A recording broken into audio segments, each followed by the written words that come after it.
We have 57 participants on board now. I think more than 50 additional since we had lost. So.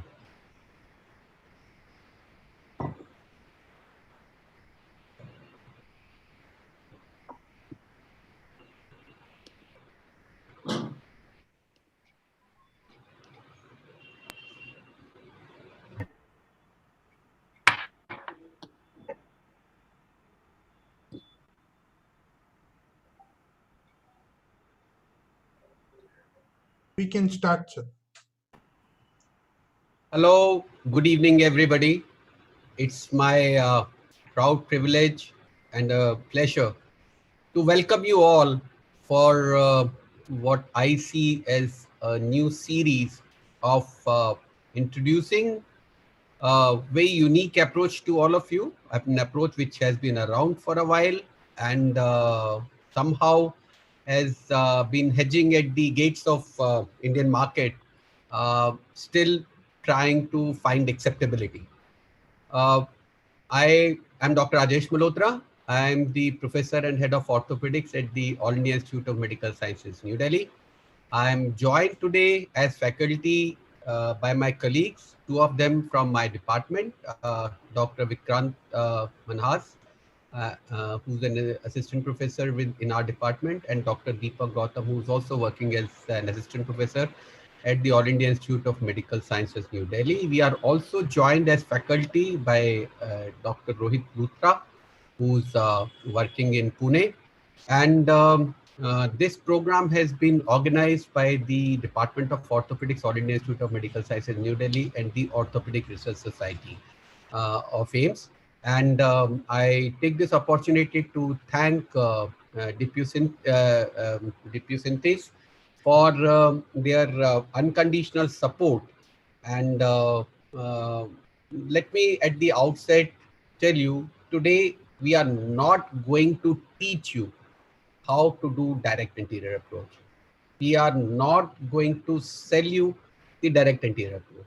We, among the four of us, are going to tell you what we have found exciting and good about the direct anterior approach. Why, after a career of 36 years in orthopedics and having performed more than 20,000 hip replacements by posterior approach, somebody like me at my age chose to give it a go. And I must say that we have done reasonably well in our department, and we'll have something to show you about that. So like I said, what we want to discuss today is why direct anterior approach is not popular. What are its benefits? What are its drawbacks? Give you a very, very balanced view. And I hope that at the end of this webinar, we will have at least some of you rearing to go to the next stage, which will be for those who find our argument compelling and convincing, to try and adopt this approach in their practice. And then we'll try to help them do that through the cadaver courses, through more technique and principles based programs. And as you would have realized from the agenda, today we are going to talk about what makes this approach work and how can you overcome the learning curve, how do you select the patients, and how in your practice, what challenges you can face initially, and whether, what are the myths. Maybe we'll bust some of those myths which are associated with the direct anterior approach. And then we show you, after having patronized the posterior approach for as long as the department existed, why we thought that there are situations where it will really be a big benefit for you and for the patient if you knew your way around with direct anterior approach. So we'll discuss why training is important. We'll also discuss what dissuades people from going into the training program. We'll also inform you what the world literature says about what is the right time to learn the direct anterior approach.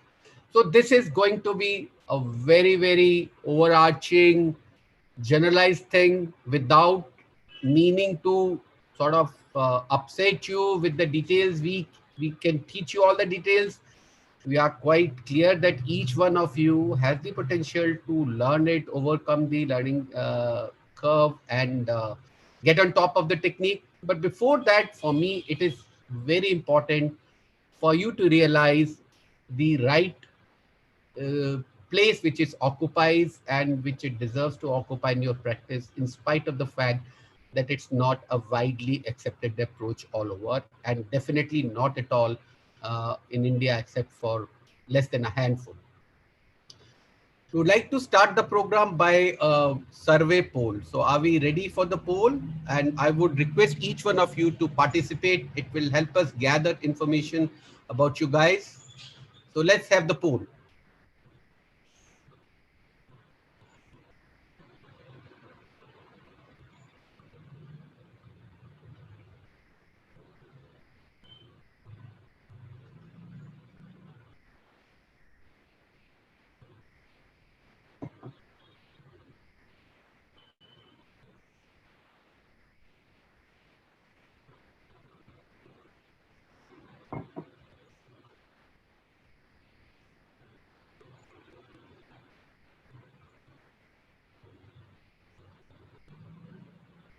We can go to the next question, I suppose.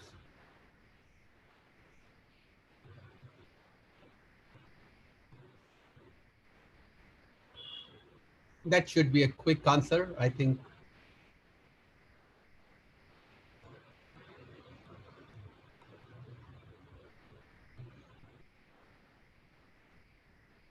We can go to the next one.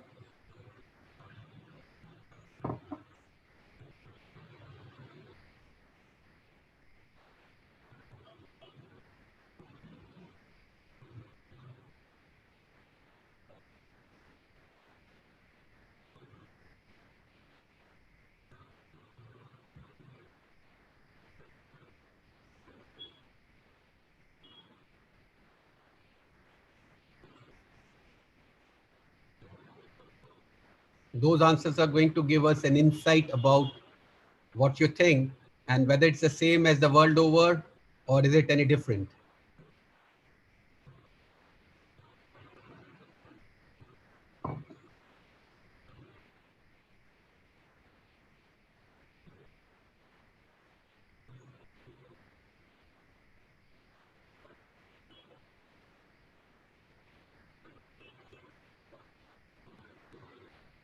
Great. I think our team will put up the consolidated replies to this survey, and in the mean, and we can present it to you during the first question and answer session after the first few lectures. So I think it's time to roll, and let's start with the first lecture, which I'm going to talk about why did I convert from the posterior approach to the anterior direct anterior approach. So So I'm going to talk about what I said, 3.5 decades in the field of orthopedics, primarily as a joint replacement surgeon. I head a department of high volume joint replacement surgery. Um, we do more than 1,500 joints in every year in our department. And I want to tell you the reason why I thought it, it was time to move to the direct anterior approach from the posterior approach. And let me tell you that it's not all or none. It's still that I do operate on cases from the posterior approach as well, but then that's getting less and less. Now we know that the most common surgical approaches for the hip arthroplasty are posterior and lateral. And the anterior approach to the hip was originally described by Carl Heuter in 1817, and Smith-Peterson popularized the approach after describing it in 1917. And the work of the Jude brothers and the Kegi helped repopularized the anterior approach in 1980s. So what to dissuade surgeons from changing over to the direct anterior approach? And I'm sure you are going to hear it again and again during the next 1.5 hours or so. One, it is unfamiliar. It needs training. There is a myth that you always need a special table. You need special instruments, at least in the beginning, though I have friends now who can do it with the ordinary humans. The table and the instruments should be accessible to you. There is a learning curve, which is very uncomfortable for the surgeon. Experienced surgeons are already in their comfort zones. They are getting excellent results using posterior approach. Somebody like me who has been using posterior approach, and on a good day, we can put in a hip in a thin built patient in less than 20 minutes. The critics claim pain relief and rehab are only earlier benefits and transient, and there is no long-term advantages. Now, I trained as a posterior hip surgeon. On the left side, you see Professor Bhan, who was my teacher and mentor, and on the right is Dr. David Morgan, who taught me the bone banking and the revision hip and knee replacement. So after spending 30 years of my life with posterior approach, I later on changed. And this is what this talk is about, why I shifted from posterior approach to the direct anterior approach. The first reason has been stability.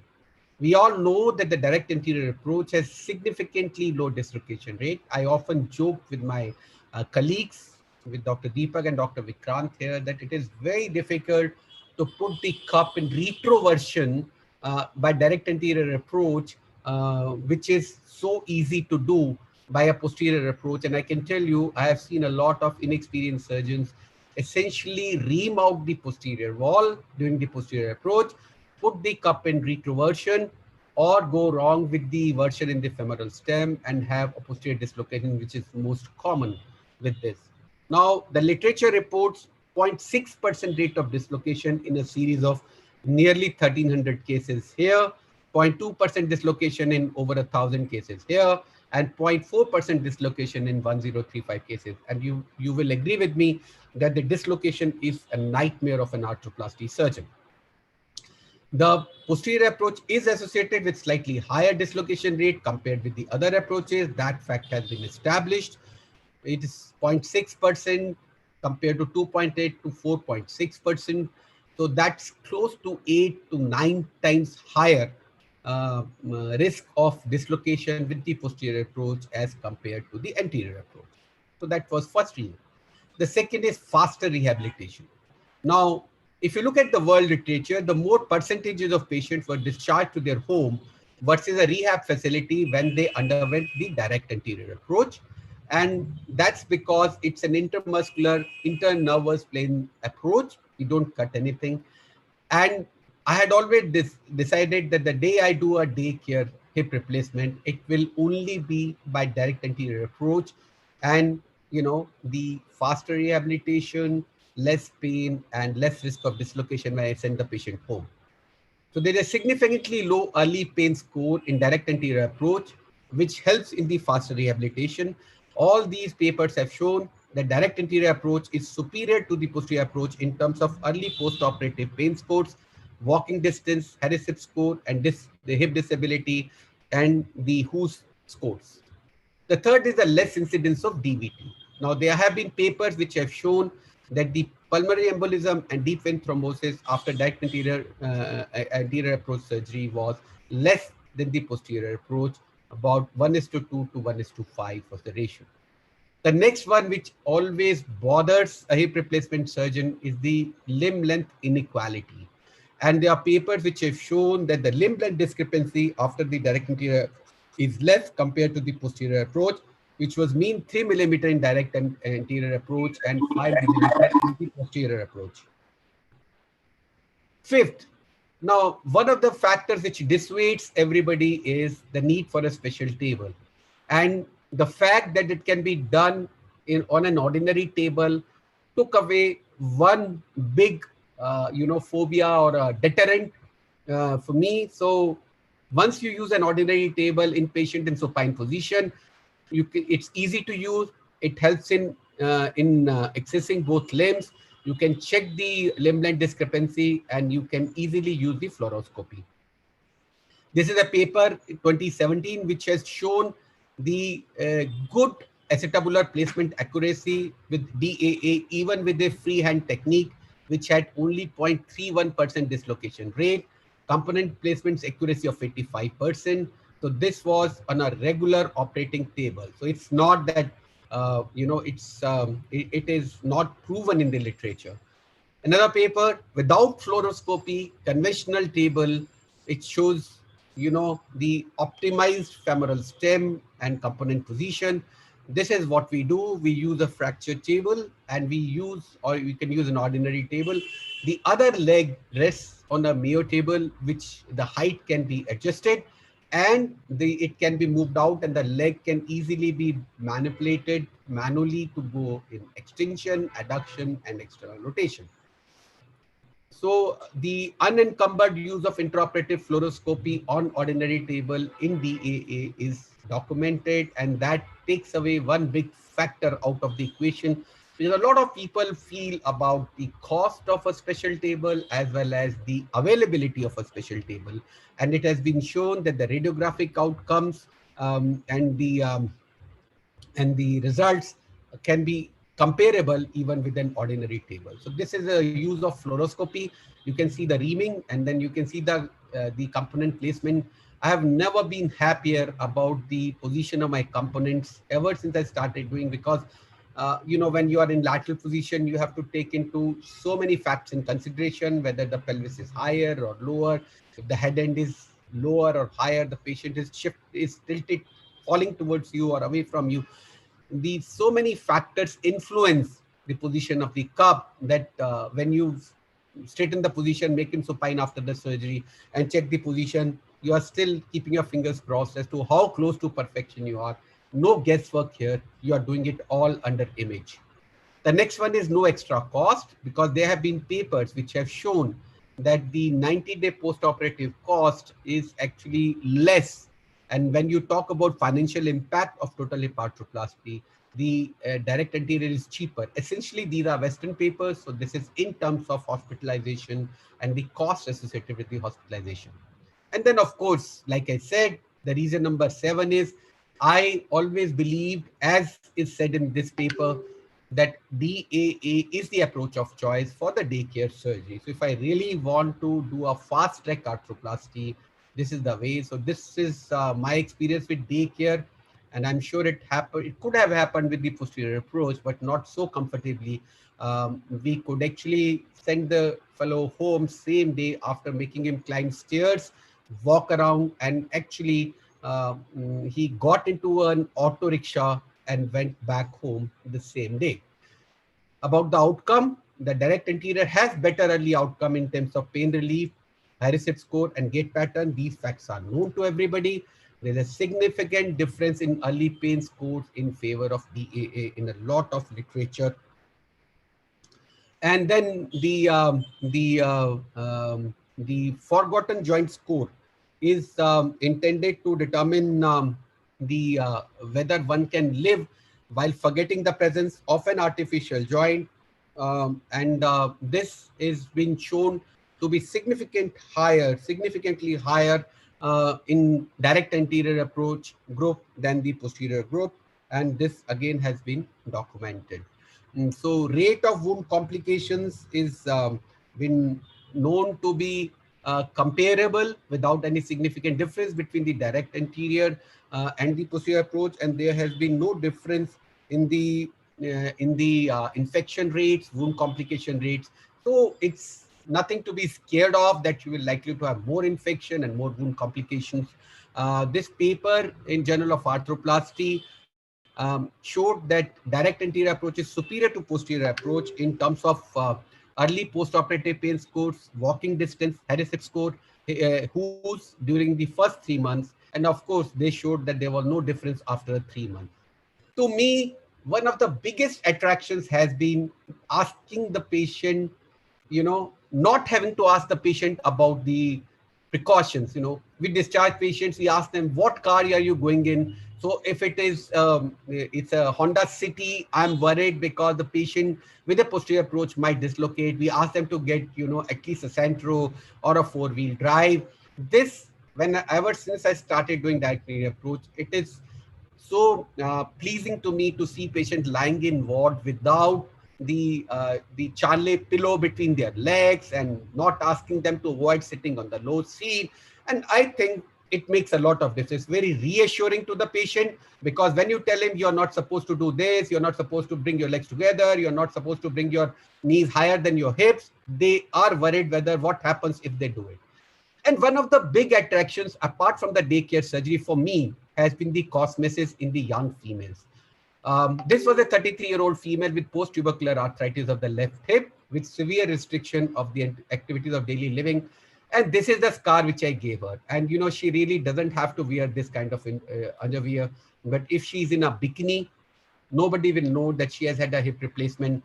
And I think the Indian females are entitled as much to a good cosmesis and to live happily and go around on the beach in a bikini than the Western or European. They have no less right. And I think anytime now, every female I see who's young, who's at an age where cosmesis is important to her, we discuss the direct anterior approach through a bikini incision, and we do it with the bikini incision. I don't think we have any other approach at this point of time which can give that benefit to a female. I've done navigation assisted total hip replacement. It's quite messy when you try to do it in the posterior approach. Most of the softwares are not meant for this. I have seen surgeons groping into the drapes to palpate and to register the lower anterior spherical spine. So there was a time I did a few anterolateral approaches for the hip in order to do it better by navigation. And this is actually the future. If you are into exclusive arthroplasty practice comprising of a large chunk of the hip replacement, you have to move on to navigation or robot at some point of time. And that's the time where the direct anterior approach is going to be much easier and much better and much more accessible. Quickly, 8 things which helped me change over. So, I had as much of a learning curve possibly, or was prone to have that much of a learning curve. The first thing which helped me was a CDH surgery earlier on in my career. So in the 80s, when I was training, there were a lot of CDH who used to come, and we used to reduce them by the anterior approach. So the familiarity with the region was never a problem. Then under the guidance of Professor Bhan, he who encouraged me and who also did some 2-incision MIS surgery with us, the exposure of the acetabulum, the neck resection, removal of the head, and preparation of the acetabulum were the same in 2-incision MIS, and that really helped me. So acetabulum was never a problem. Getting oriented to giving the right anteversion and the right abduction angle was never a problem. The third is the fluoroscopy in cup preparation, and again, like I said, the 2-incision MIS made me the conversant with the fluoroscopic imaging while doing the total hip replacement. Then the ankylosing spondylitis with fixed femoral deformity. So if you have a patient like this and you want to go by posterior approach, it is nearly impossible to position them laterally. We tried a few times, and at least once we ended up causing a fracture here when trying to operate on this hip. So in a patient like this, what we have been doing now is to just approach the femoral neck through the anterior approach, through the roughly the same planes as the direct anterior approach, and do an osteotomy under the image guidance, and then put the patient on the position and do the total hip by the posterior approach. So we have been conversant, and that helped when I wanted to go to the direct anterior approach. There's the same patient who had the neck cut taken by the anterior approach, and then rest of the surgery by posterior approach before we were doing routinely. And this was immediate post-op, and this is how he is at 1 month. So the next one was that, my first few cases were in fracture neck of femur. And because fracture neck of femur has no arthritis or no capsular contractures, I always recommend that should be the first case or the easy cases, particularly if the patient is not obese, to try your hands on this. A bed sore or an unfavorable skin condition in the posterior area is not at all uncommon. Earlier, we used to do such cases by the Harding approach. Now we do them by the direct anterior if the skin anteriorly is fine. Next thing which helped me was my experience with the short stem THR. I've been doing short stem THR for a very long time. And those who are worried about complications with direct anterior approach, they must realize that there are certain design factors with short stem THR which make it very favorable for use with the direct anterior approach. So that has really helped me. My experience with navigated THR, like I said, putting the patient supine or with a sandbag under the hip to do anterior lateral approach has helped me. And then, the fact that the DA may have a higher rate of complication during learning curve, that fact should not be ignored. And we'll go about in the next few talks about how to overcome it. So the direct anterior approach has a lot of advantages to offer after crossing the learning curve. So we'll discuss how to negotiate the learning curve. It can be performed even on the ordinary table. The daycare total hip may be possible amid current COVID pandemic. That was the driving force for us. And then it may help us solve the issues with high volume of patients. So that is my talk about this. And we are now going to go on to the next talk, which will be taken by Dr. Rohit. So I'll, Dr. Rohit, I welcome you to start sharing your screen. Good evening, sir. Good evening. It was a very nice talk. So I'll just go to my talk. So I'll be talking about the first talk would be patient selection for DAA and why it is important. Am I audible, sir? Yeah. Yeah, thank you. So as rightly said, there are so many approaches for the hip. We can go posterior, we can go lateral, we can go anterior. So why we should do an anti-DA, Dr. Rajesh Mott has already spoken about. So I'll directly skip this to why DA. The first important point, which I think is the patient is more comfortable during surgery and when we do it by direct anterior approach, because he or she is lying supine, and they don't have to worry about lying on the lateral position. Sometimes they get opposite shoulder pain. Sometimes there is pain of the bolsters or of the supports which we apply. And secondly, the anesthetist is also very comfortable using a direct anterior approach than a lateral approach or a posterior approach, because the patient is supine. In case if they need to intubate or give some medicines, it is easier for the anesthetist to manage. That's why since I've started doing DA, the anesthetists are more happier than any other approach. And also DA being an internervous plane approach, so you're going in between the two muscles. You're not actually cutting any muscle, so it is more safer and less painful for the patient, vis-a-vis compared to a posterior approach in which you have to actually go through the muscle.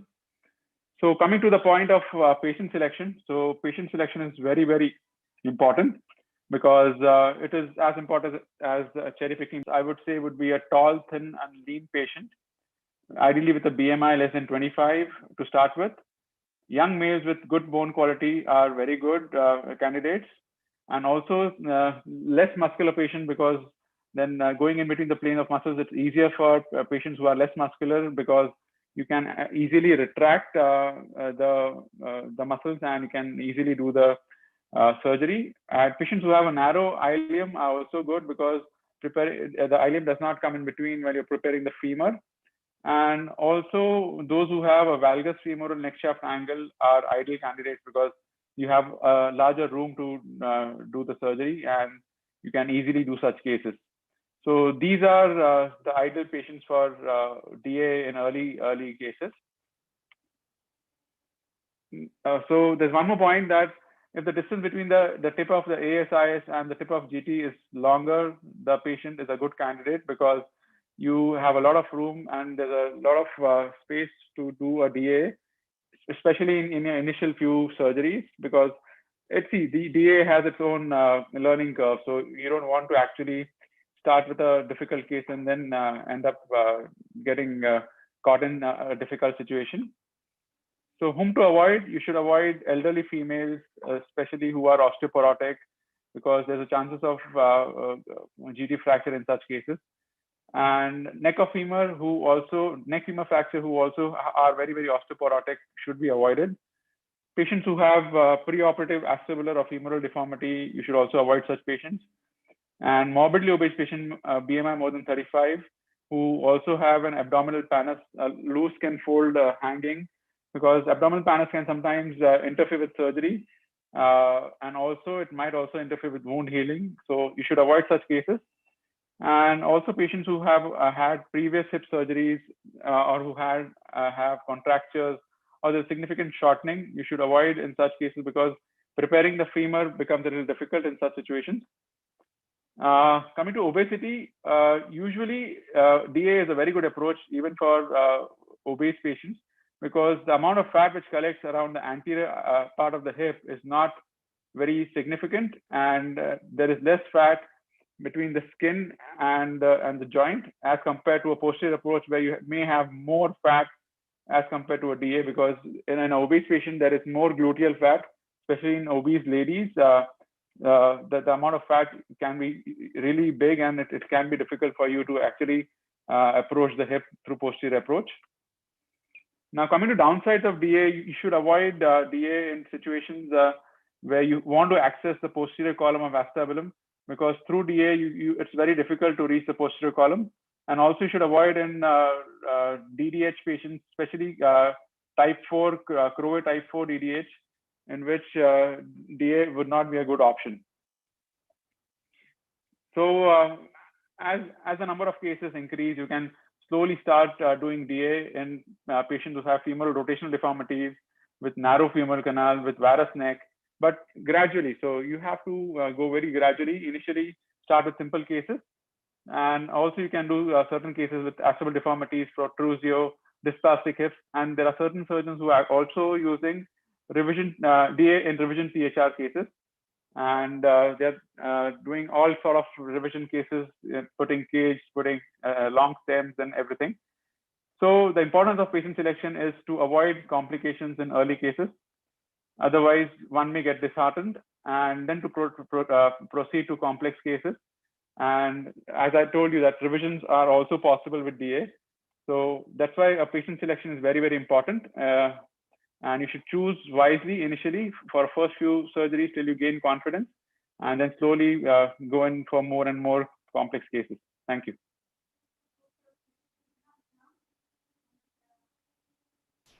Great, Rohit. That was a very lucid talk, and I think you just put everything in very clear perspective about to whom to use and whom not to use it in.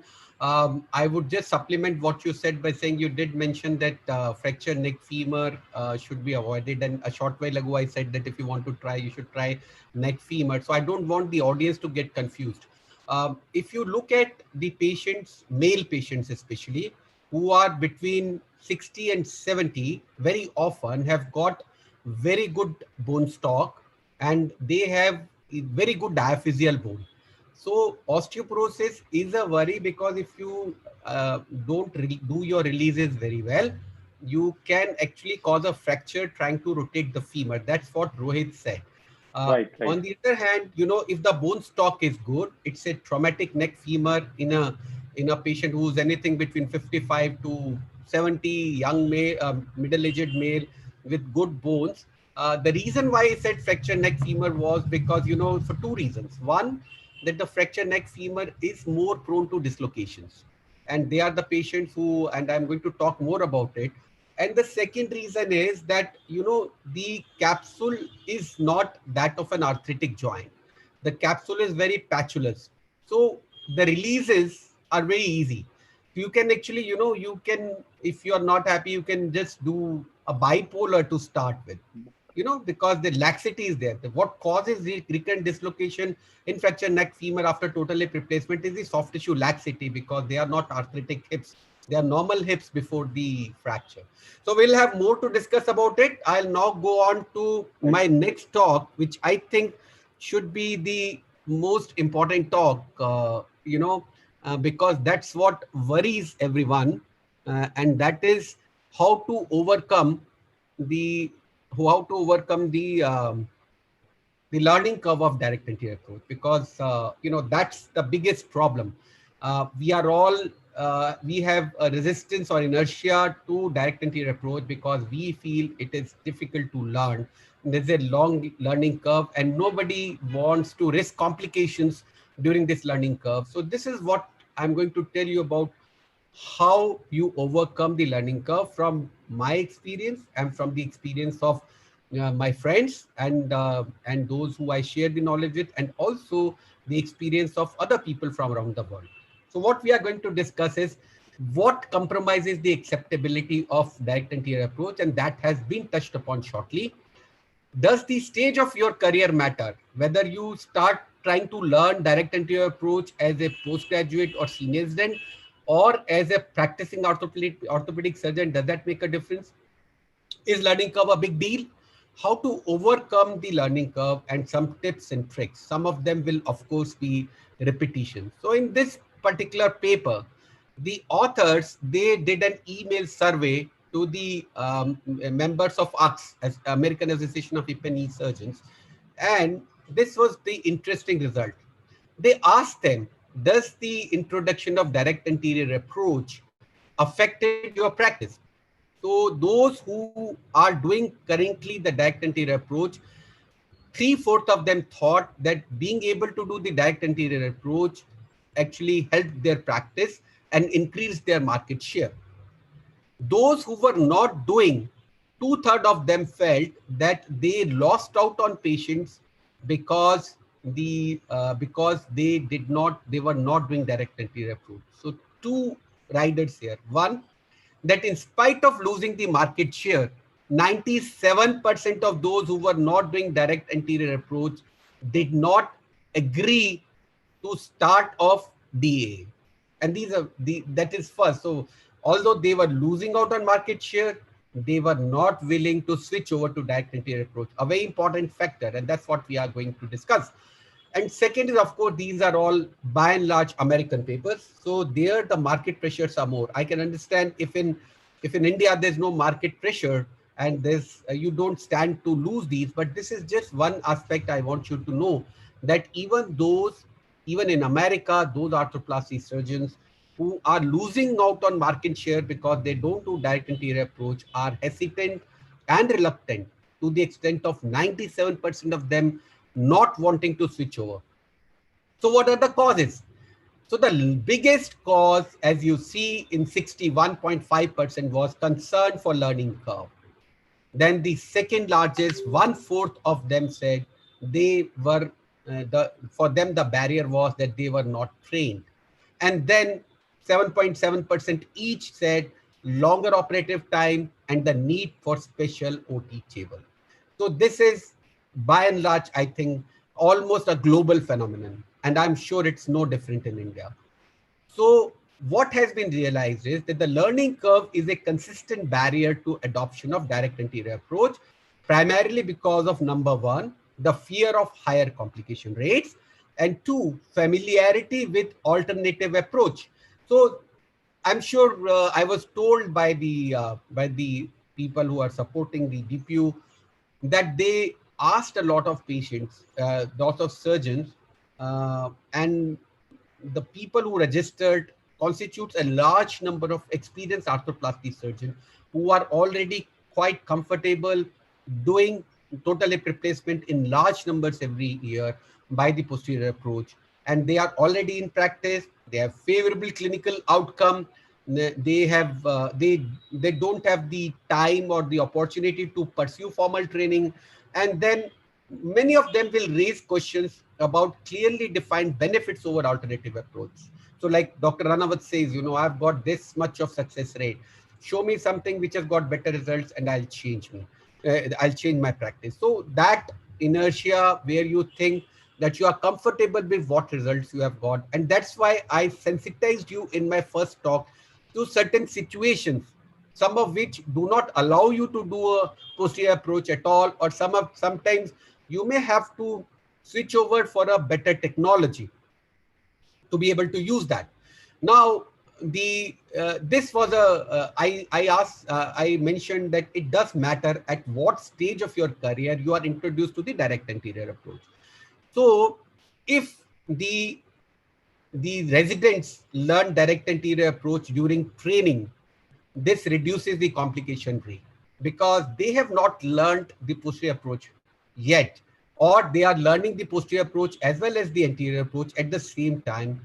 It doesn't appear so big a difficulty to them. So it has been shown that if you have a structured postgraduate training, that affects the learning curve. Like if I am heading the most premier teaching institutions orthopedics department, I do want my residents to be exposed to direct anterior approach, of course, to a well done direct anterior approach without complications. We don't want them to land in this, but that is the most appropriate time for them to learn, because then the learning curve is the shortest.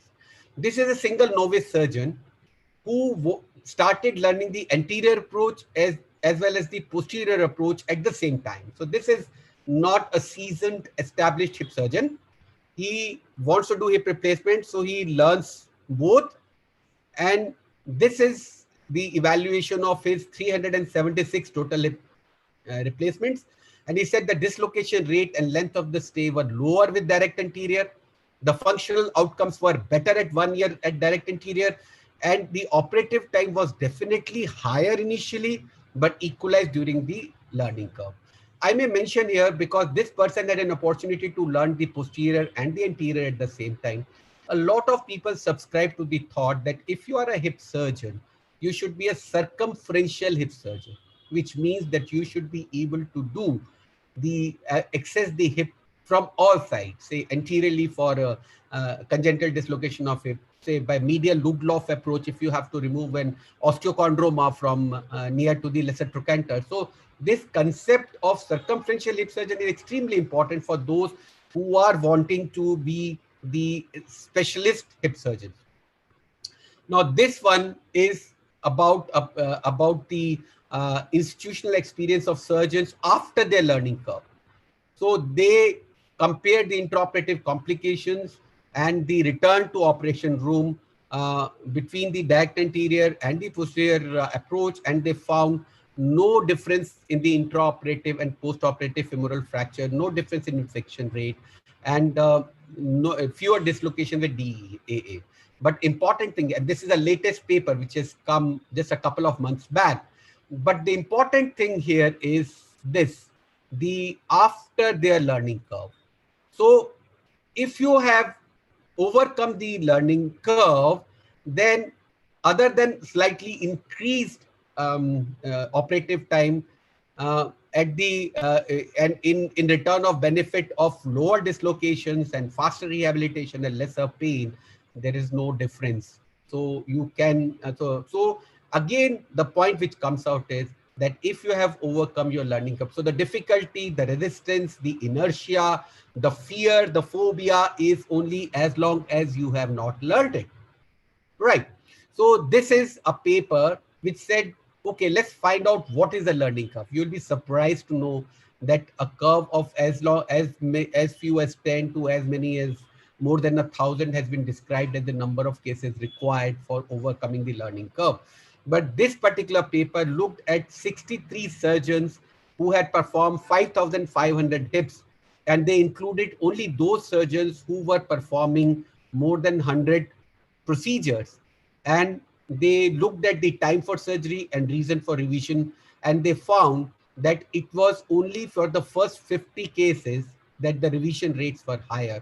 So these authors said that, you know, the if you can do 50 cases with the direct anterior approach, you have by and large overcome your learning curve. If you are a high volume or a specialist hip replacement surgeon, those who are doing more than 100 procedures in a year.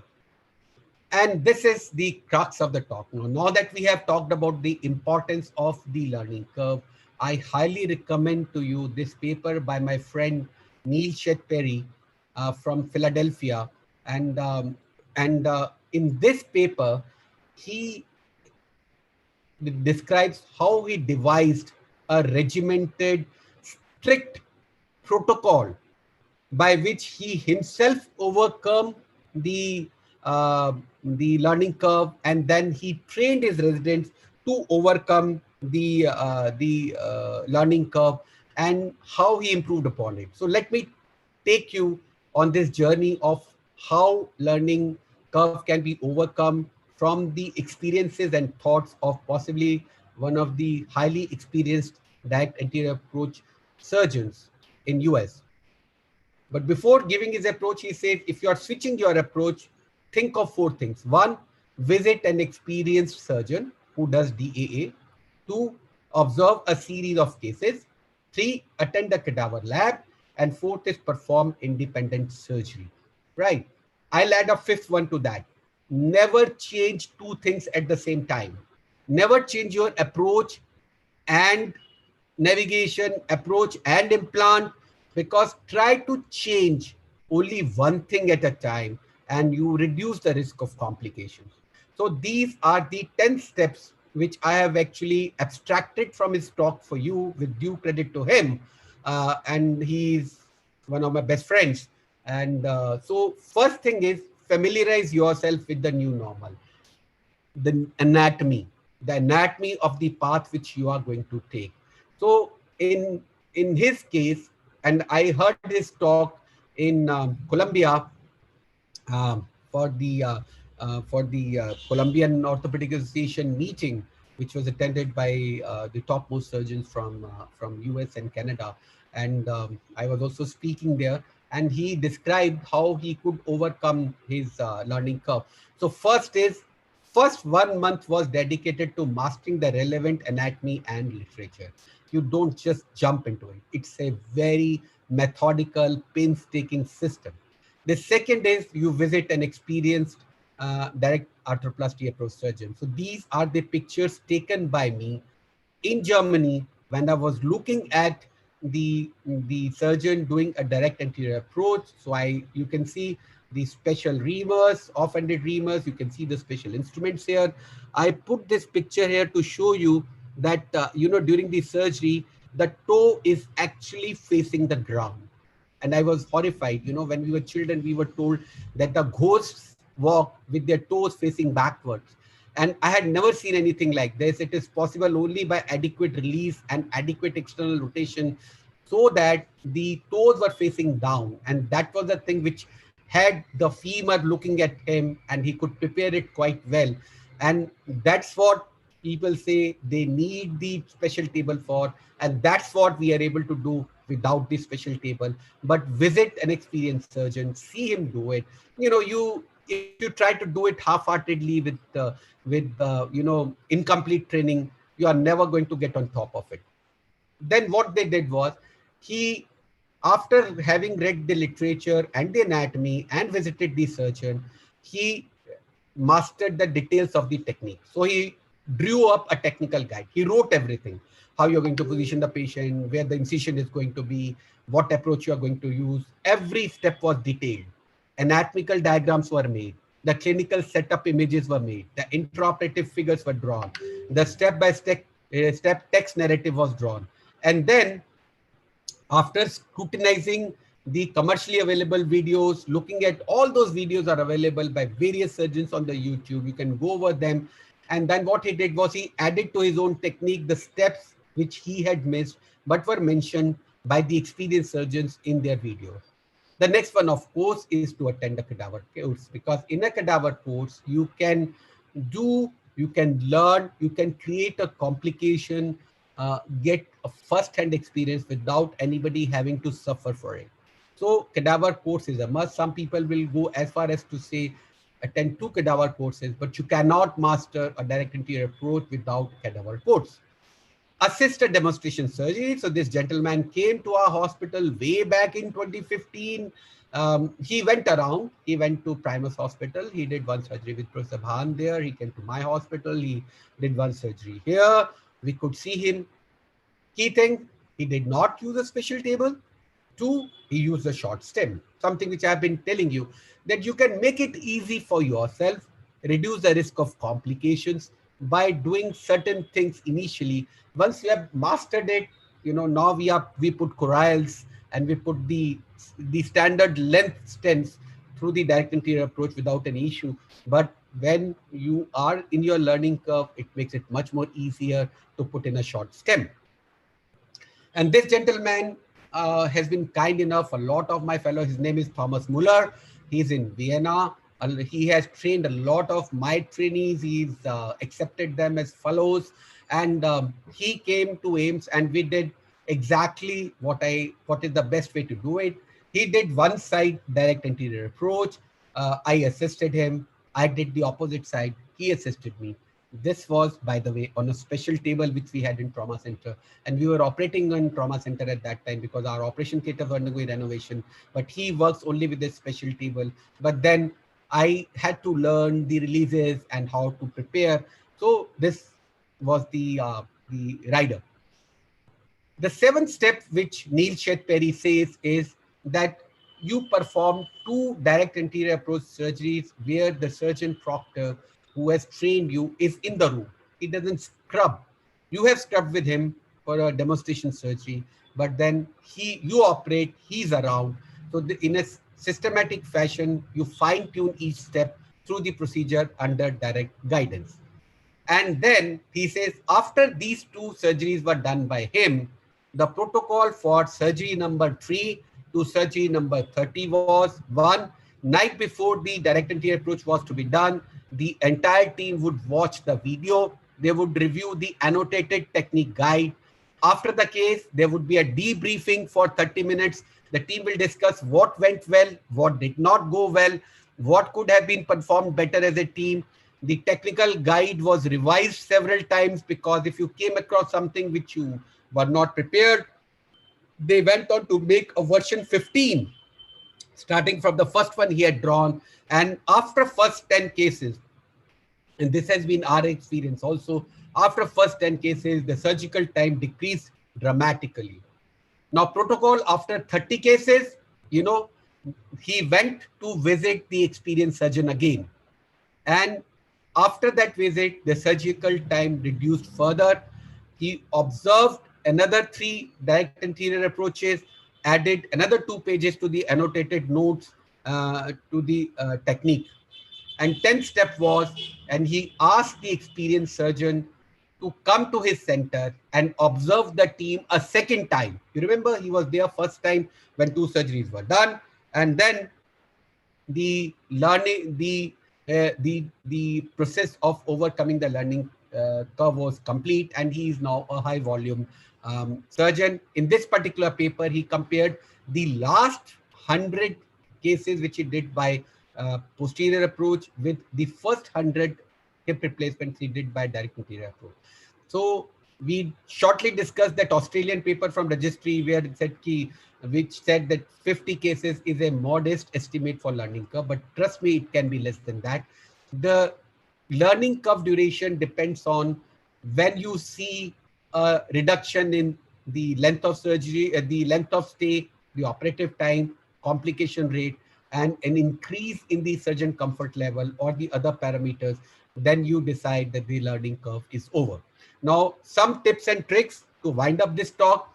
I said that 1, preferably 2 cadaver courses, a proctor visit. Don't have a double learning curve. Don't change your implant and the technique at the same time.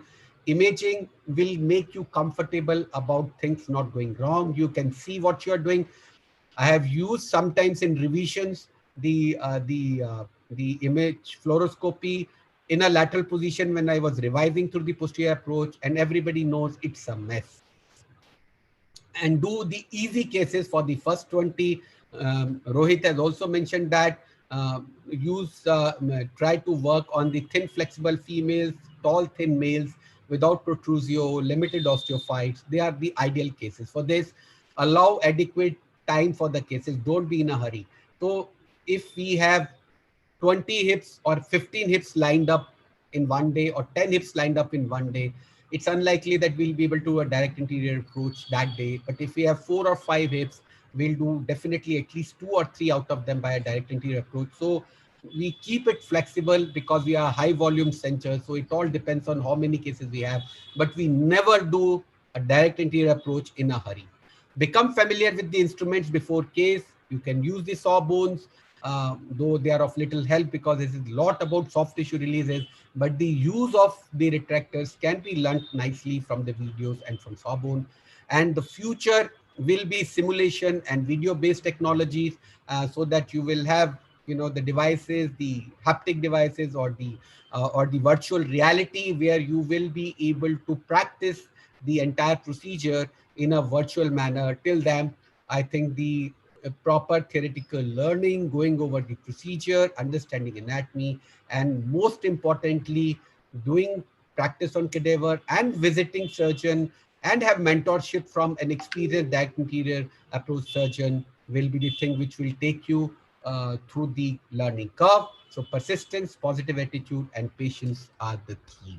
And once again, I thank you for your attention. I'll stop sharing it now and again pass on the stage to my friend Dr. Rohit Luthra, who is going to talk about his early experience with direct anterior approach for total hip arthroplasty. Rohit. Yes, sir. Thank you so much. That was indeed a very, very detailed and a very nice talk. Even I enjoyed it. Congratulations, sir. Now I would start with my experience with DA in total hip arthroplasty. So I'm presently working in Pune, and I was first introduced to direct anterior approach total hip replacement in Germany in 2011. But I was not very convinced. I thought it is an approach which is very difficult, which is very time consuming. There's hardly anything, because as an assistant, being a second assistant, I was hardly able to see anything. I was just holding a retractor on the opposite side sometimes, so it was not very convincing. So I said, it's not my cup of tea, and I'll not be doing a THR anytime using a direct anterior approach. I would just continue with my posterior approach, because posterior approach gives adequate visualization. It spares abductor muscles, and it is more extensile. You can do all your revisions. You can access the posterior column of acetabulum. You can access your femoral stem. You can do extended trochanteric osteotomy. You can do all sort of revisions using a posterior approach. That's why I love posterior approach. But then why I thought of moving from posterior approach to direct anterior approach, because I was reading a lot of articles and top index journals stating that direct anterior approach is definitely better. It has better results, better patient outcome. The amount of medicines post-operative analgesics required by the patient undergoing a total hip replacement through direct anterior approach is very, very less as compared to a posterior approach. And also there are various other benefits like early mobilization, and you can actually discharge the patient in very few next couple of days, or within even for 24 hours. And I also had a few overseas colleagues who were actually insisting me in performing it, because I have a few friends who are actually doing DA, and they motivated me to start doing it. And also the fact that it has faster recovery, easy cup placement.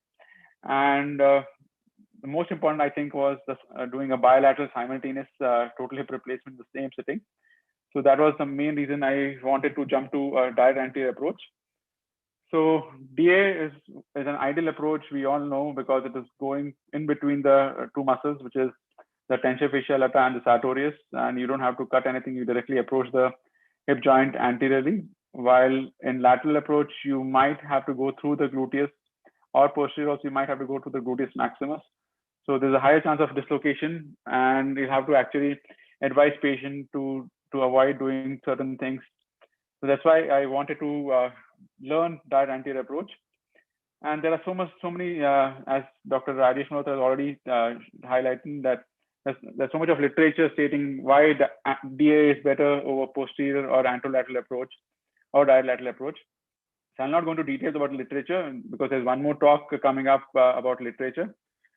So there's an urge to learn, and as rightly said, always desire to learn something useful.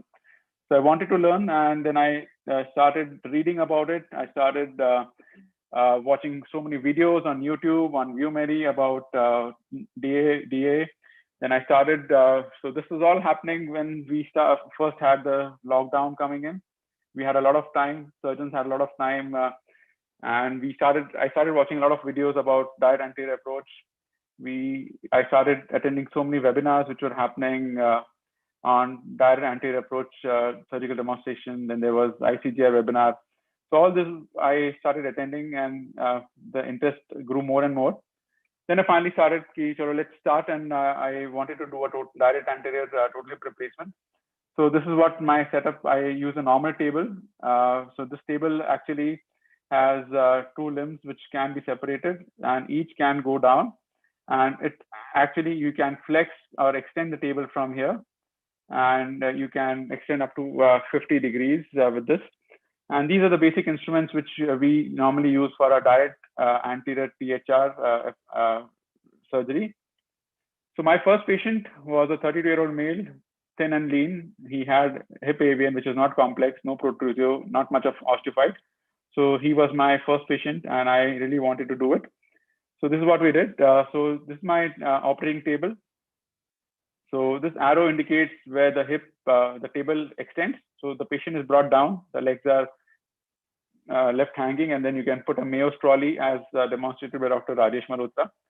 And this is how we prepare the patient. There's a C-arm machine in the operation theater. This is what the incision is planned. We mark the incision. And there are various steps. I'm not going to teach you how to do it and how to go about it, but I'll just show you some pictures. So this is the exposed capsule, and then we put the implant. So the advantage of doing a DA would be to take intraoperative radiograms. You can actually see where your cup is placed, how your stem is looking like, and you can actually judge whether you're doing it the right way or the wrong way. So post-operatively on day 15, I have never seen any posterior patient walking like this with so much of comfort and no significant pain. And these patients actually can go home on the second day or the first day. They're very comfortable. You don't have to give any restrictions to them. And the amount of painkillers required is also very, very less post-operatively. And the best part is for any orthopedic surgeon, we all want good X-rays. So the X-ray looks perfect. The cup inclination, antiversion, everything just looks perfect. And so this was my first patient. I took around 2.5 hours for the first surgery. Then coming to my second, I did again a second. I started a single hip. We actually struggled in this second surgery. I took more time than the first. It almost started reaching 2.25 to 3 hours because I had some difficulty in exposing the femoral canal and getting the femur out and preparing the femur. So actually, so the problem was the patient was not under foot relaxation, and we struggled in this surgery. Now coming back, so this is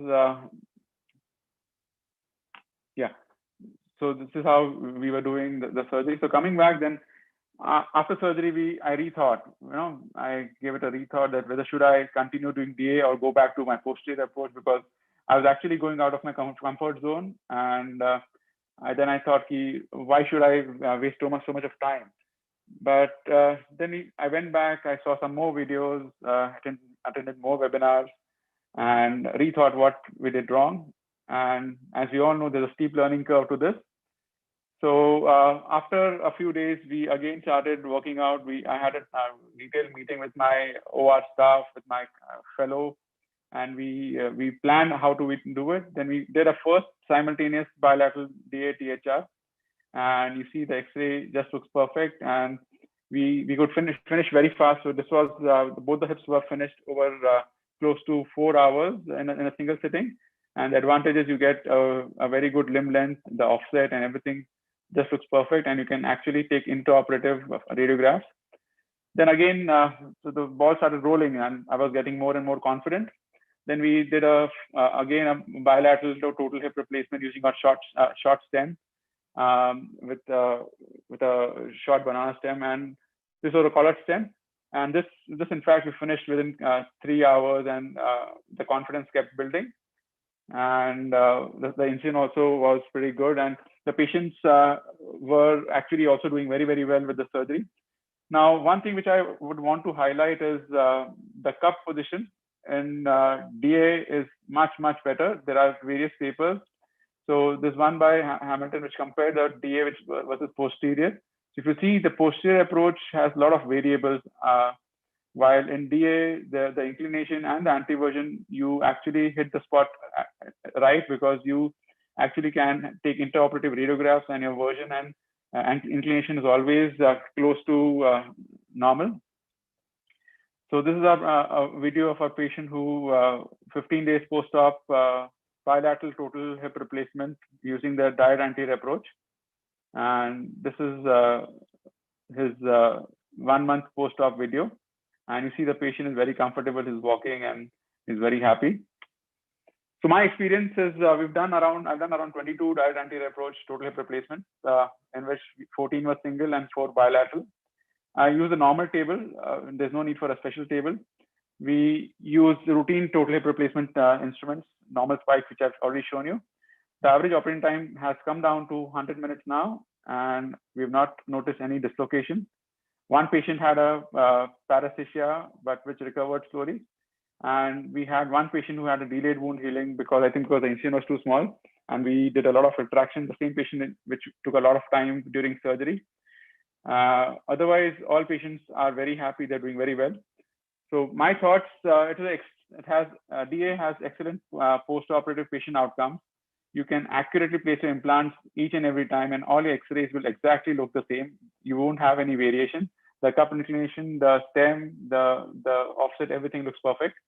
And it's a very good approach for doing a bilateral simultaneous total hip replacement, because you can actually check for the limb length at the same go. We prepare both the legs, we paint and drape both the legs. You can actually compare the length of both the legs at the same time, and you can make sure that there's no significant limb length discrepancy.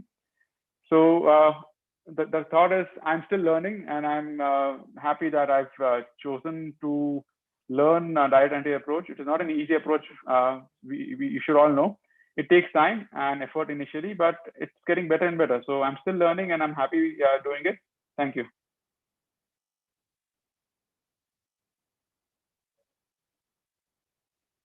Thanks, Rohit. That was a great talk again.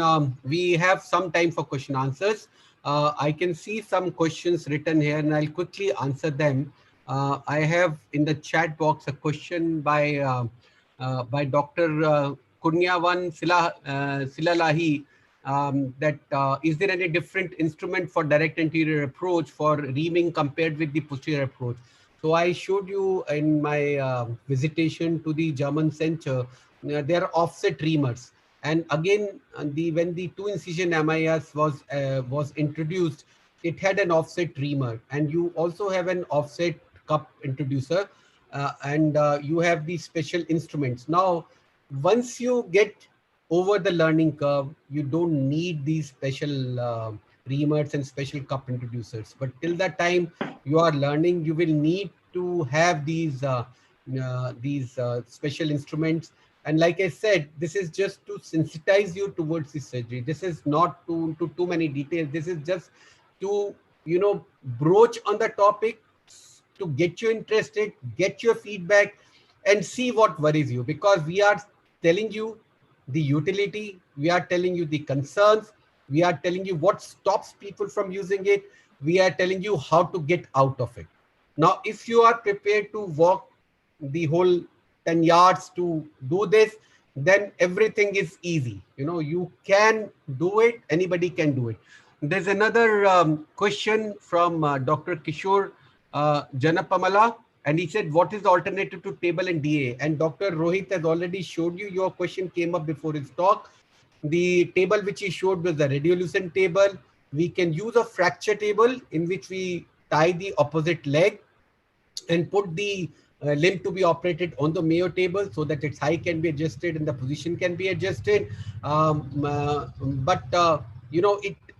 Even if we also do a lot of bilateral simultaneous total hip replacements, and I agree with Rohit that when we used to do by posterior approach, in fact, our paper on bilateral simultaneous hip replacement won Ranawat award in one of the ROC meetings, and he asked, "What do you do after the first?" So I said, "We do by posterior approach. We turn the patient around after the second." But even here, because you need, we fix one leg and then we keep the other leg on the Mayo table.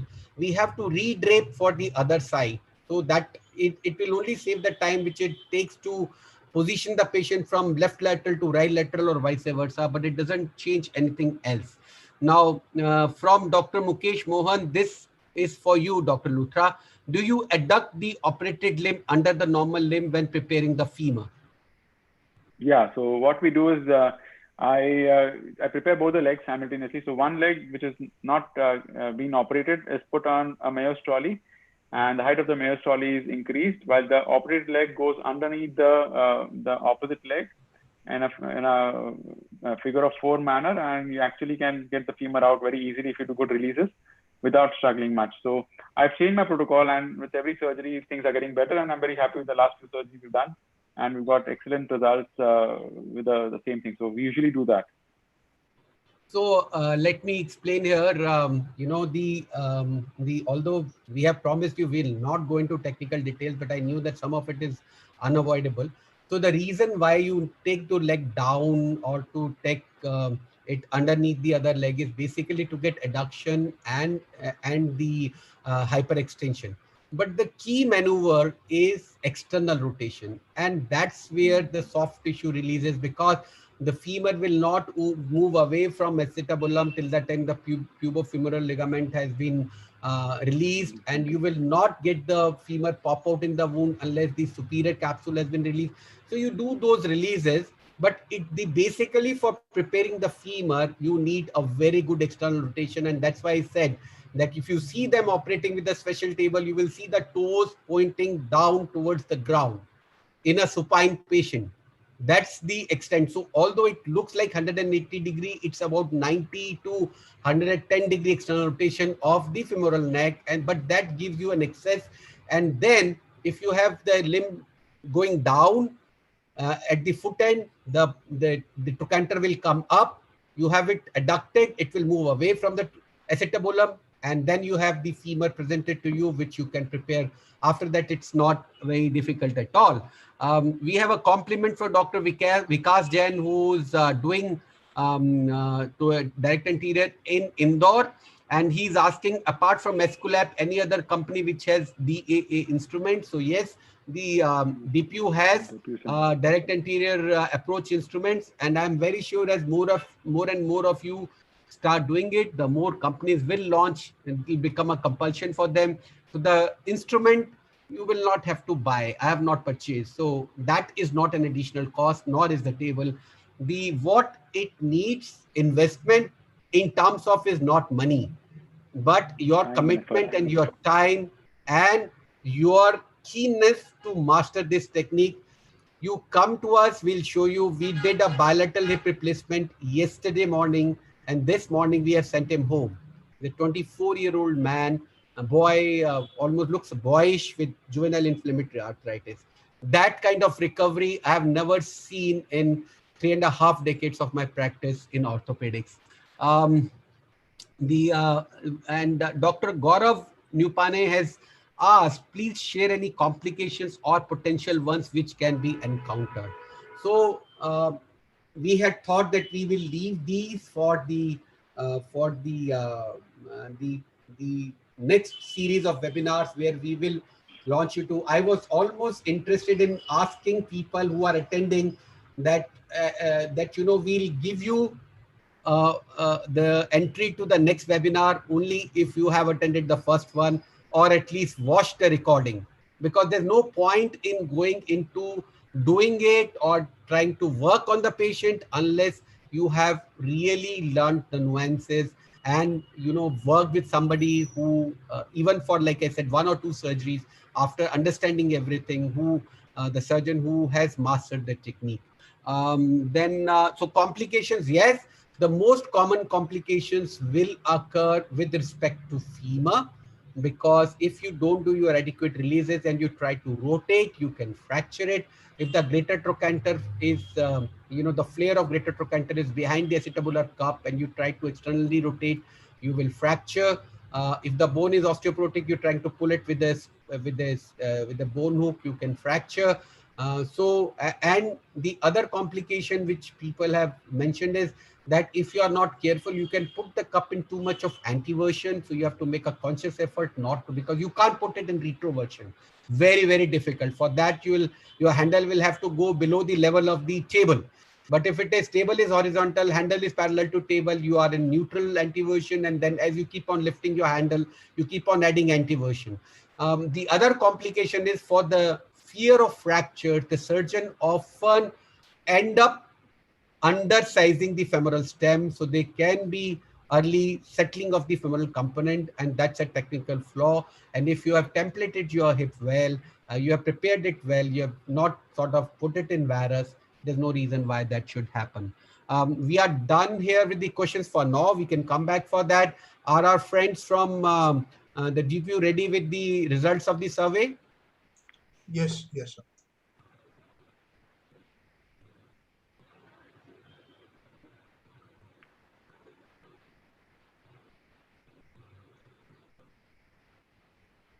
So this was the first question. Do we have the answers as well, or everybody has answered 0% only? No, sir. In the brackets, there are the That percentage. bracket is only with you. I can't see it on my screen. Just It is a only minute. showing 0%.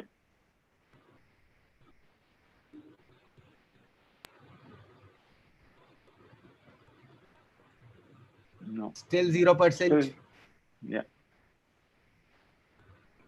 So the 36 out of entire all the participants have said that they use posterolateral, 6 use lateral, 2 use direct anterior, and 3 use others. Can we go on to the next question? The result of the next question.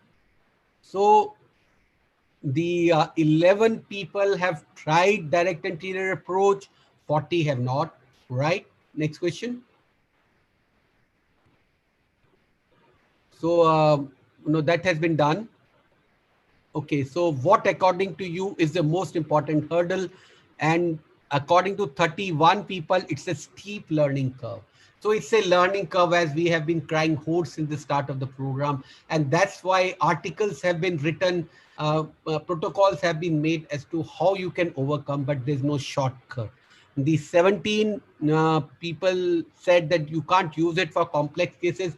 That's a relative statement. Once you know how to do it for simple cases very well, you can do it for complicated cases. And my colleague, Dr. Deepak Gautam, will show you some examples where it has been done for complicated cases. But then that's again a moot point. We have another question. So what according that has been covered? Okay. So have you ever used navigation? So 47 people out of all the attendees have never used navigation, and 8 have used some kind of digital technology. So that's what we are going to cover in one of my my next or last talk.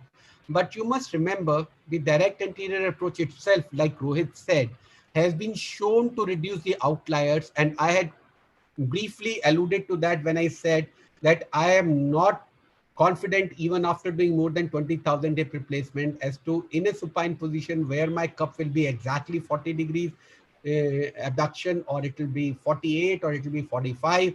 I was able to do that with navigation, and that has been very close with direct anterior approach. So maybe a combination of the two will further refine the thing. So that was the idea of asking this question, and we'll talk about it a little more, just a little more later on. So we can now discontinue this, and now is the time to move on to the next session. And this session, I'll be assisted by 2 of my very bright colleagues, young dynamic surgeons who are very hardworking. And I now invite Dr. Vikrant Manhas to give a talk on the literature review for DAA. He's going to present to you the literature and analyze it. Dr. Vikrant. You can share your screen now.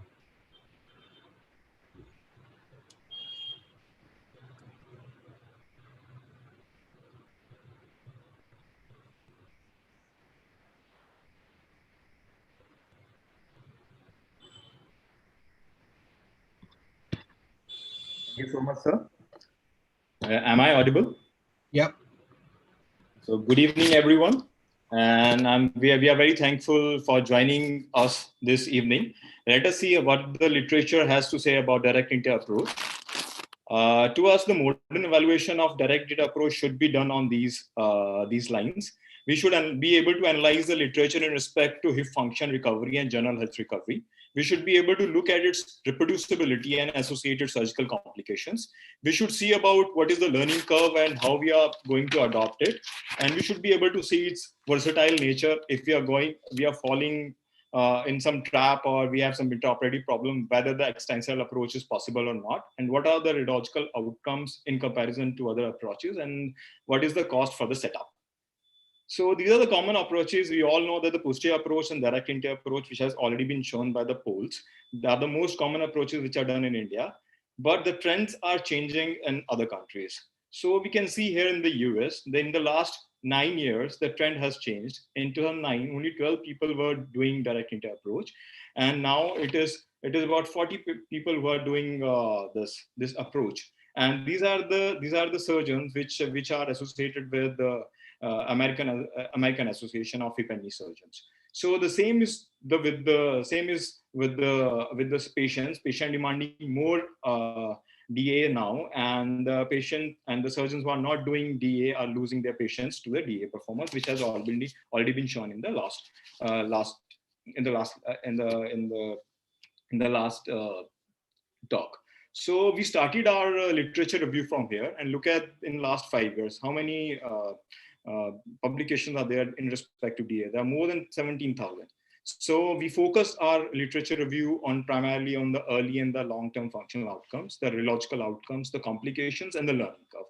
We will try to focus on level 1, level 2 evidence, which we have right now. And if not, we go further. So if we talk about the hip function or invariably caused as functional outcome, so this is the randomized study which was done by a single surgeon, 87 patients. This surgeon reported less pain in the activity at day 1. The patient walked further on day 2, and discharge was sooner, and the functional score were high at day 3. And this was further confirmed in the RCT, single surgeon RCT, doing in 120 patients, in which he also measured the inflammatory and the muscle markers. They were significantly low because of its internervous and intermuscular approach. And he also quantified the functional outcomes by doing a gait analysis, and this functional outcomes at 3 months was also higher. This is a very well quoted and very well cited paper. In this paper from the Mayo Clinic, the surgeons, and they are doing their best in respect to their expertise to the approach. And this paper received the John Chanley Award in 2018. Just because of its methodology. The demography of the patient was same, the experience of the surgeons was same, the post-operative protocols and the personal therapy team was same. All patient had the same post-operative and pre-operative protocol. All patient maintained a milestone diary, and the activities were quantified by using wearable sensors. Look at the results of that. The patients achieved better milestones with direct interior approach than the posterior approach. The walk without walker, walk without aids, narcotic stops, and 6 blocks were better in the direct interior approach. However, these differences does not sustain after 2 months, and both approaches relatively did well and same after 2 or 3 months. So this is the systemic review. This is the meta-analysis, which we have at present in literature comparing the posterior approach and the direct interior approach. This includes 9 RCTs, and they do recommend direct interior approach, and they do document that the initial results of 2 to 4 weeks are very good with DA, and there is no difference in respect to the operating time and complications. However, this difference does not sustain after 12 weeks and 1 year. And this is the meta-analysis by Parvezi, comparing direct interior approach and all the approaches around around the corner for primary total hip arthroplasty.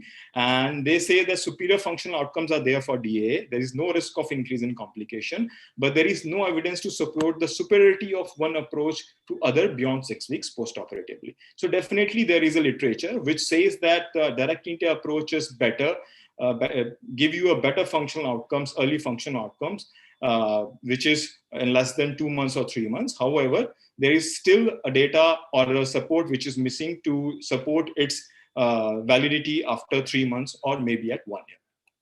If we look at the rheological outcomes and the results with direct anterior approach, we all know that as we have already shown in previous discussions and previous talks, that we can use a fluoroscopy. Patient is in a supine position, and definitely when we are doing and seeing also under the C-arm that you have a better understanding and better you have a guide to help to put implants into a certain and acceptable positions. So this is the same which was with this retrospective analysis, which was done after completing the learning curve, and 100 patients each was recruited and retrospectively analyzed. So they said that let's see how many patients received an ideal component position, and it was significantly better in the direct anterior group than the posterior group, and they attributed everything to the use of intraoperative fluoroscopy. And they also commented about, let's see how many patients have gained an ideal leg length and ideal femoral offsets as per the preoperative planning, and which was even significantly better in direct anterior group. And they attributed this to the preservation of the posterior capsule and the external rotators in the direct anterior approach. So there are many other papers also, including RCTs, which support that the more accurate and more consistent STOR component with direct anterior approach. However, when you complete your learning curve, there are papers, surgeons, which have proved and documented that even without fluoroscopy, using direct anterior approach, the results of component placement may be same. That is after completing a learning curve. So it is always better to use a fluoroscopy in the initial setup, but when you complete a learning curve, your results with and without fluoroscopy might not change. So I'm taking a liberty to talk about the cost. So there are a lot of questions earlier that do we need a special table? No, we don't need a special table, because there are papers which comment that it can be easily done by a conventional table, just like Dr. Rohit is doing. Do we need a fluoroscopy? If you have fluoroscopy, you don't have to buy from it or a trauma surgeon.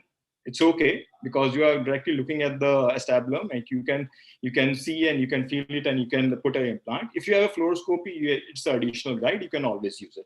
But however, literature said even without fluoroscopy, with conventional table, results are very good with direct anterior approach. Dislocation risk, but we understand this, the preservation of posterior structures definitely reduce the posterior dislocations. Yes, this is the same which literature is reporting. This is the paper specifically direct anterior was done in the patient who demanded high flexibility after surgery. Those were the patients who did yoga. So they recruited only those patients into the direct anterior group who wanted to do yoga or who wanted to continue yoga after the surgery, and they saw zero dislocation rates. But that doesn't mean that we start prescribing yoga to all patients who are doing with direct anterior, right? Because the extreme of positions, there has been papers, there has been a publication which say that in the extremes of position, we can go off and we may dislocate our hip, both posteriorly and anteriorly. So this is registry data, which clearly mentions that this is a registry from the US, and more than 38,000 total hip arthroplasties. They compare direct anterior and the posterior approach, which clearly mentioned that the risk of dislocation and revision of instability is significantly lower in the direct anterior approach compared to the posterior approach. We always talk about the extensile approach and what if something goes wrong in our during our surgery. Do we be able to extend our approach in a direct anterior approach? Yes, because there are a lot of papers in the recent year, 2018, 2019, and 2021, which report doing revision surgeries with direct anterior approach or extended direct anterior approach. So they are doing both acetabular revisions and the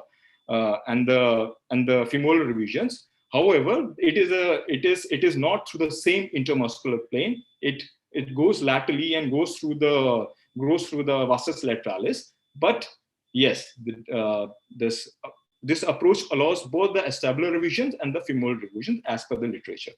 If we talk about certain considerations which are very specific to this approach, is this lateral femoral cutaneous nerve injuries. It has been reported between 0 to 80% of the cases because it is a pure motor nerve. So numbness is the most common complaint. Yes, you can, the good point is the incision is lateral to the ASIs, and in 60 to 65% of the cases, this nerve lies medial to the ASIs.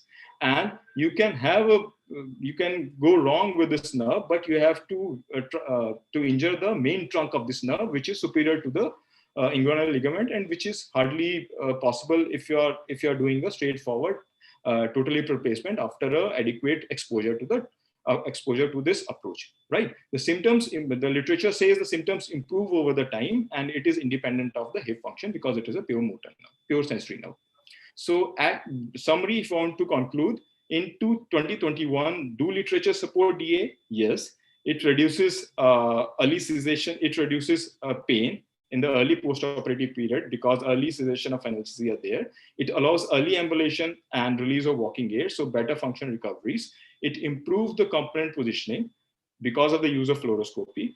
It has lower dislocation rates because of preservation of the posterior structures. It has an extensile approach with comparable complication rates. Thank you so much.